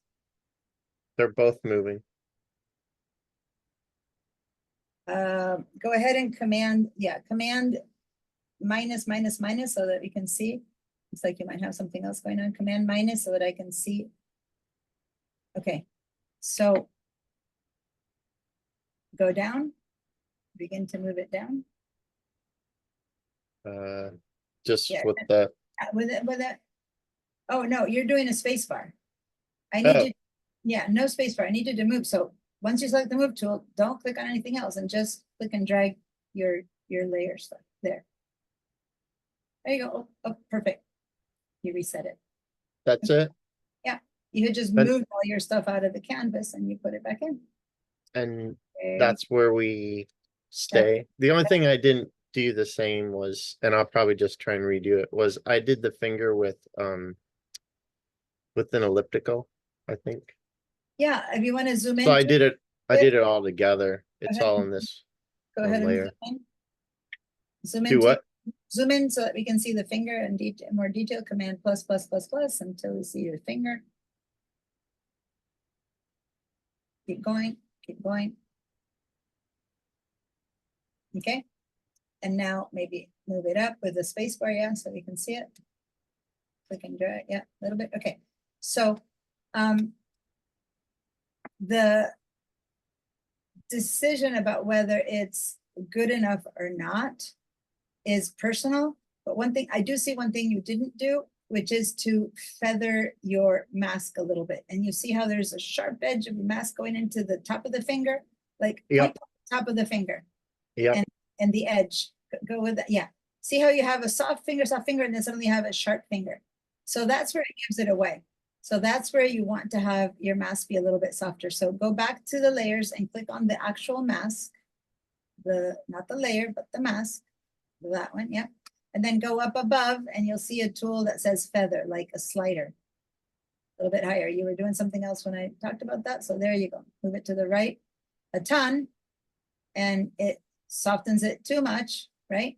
And then back, and in the end, it'll be only a little bit that you need to move it, but that gives you a bit of a softer thing. So ultimately, you're going to have only a teensy bit of a feather. So go all the way back down, and then now suddenly start moving it to where it looks a bit more reasonable. So is that kind of? Yeah, and we're lucky, and we can do this because this is a very blurry picture. If this was very blurry, if this was something that needs to be sharp, you couldn't get away with feathering, then you need a better selection. But since we can get away with feathering it, you're kind of surviving a not so perfect mask. That said, I would still go to the top of that finger because suddenly the finger coming and it's missing finger. And then I would just adjust the mask a little bit there. See the top of the finger where you had gone before? Right here. Still seeing like finger comes and disappears. So grab a brush and in your mask, just give that a little bit more white or more black. What is it that you need right now? There's your mask. you need to see it more. So you need a little bit more white right there. Where So- you need to grab, you're not grabbing your brush. You're grabbing a different brush. There we go. That brush, click that brush. Okay. So now go into the top of that finger, make your mouse smaller, and then just go to that place where the connection is happening. And then just drag a little bit over there and see if you can have that connection be a bit more like angled down, so it's not so sharp. So just So draw a little bit. The other thing was the black and white over here. Yeah. When do you change that? Like if you're doing, it says foreground, background, so that just changes between if you're using foreground or background? No, so put your mouse back where it had to be. Go your mouse where I told you to put it. No, up on the finger. Okay. Now you're painting with white.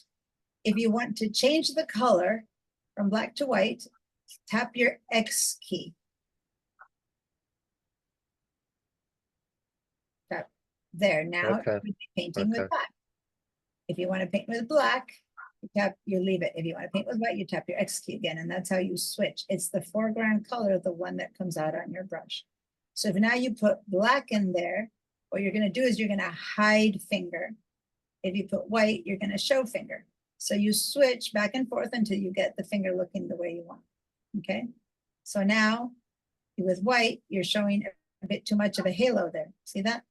So you might want to undo that, Command Z, and then go and see if maybe what you need to do is delete a little bit of what's above, right?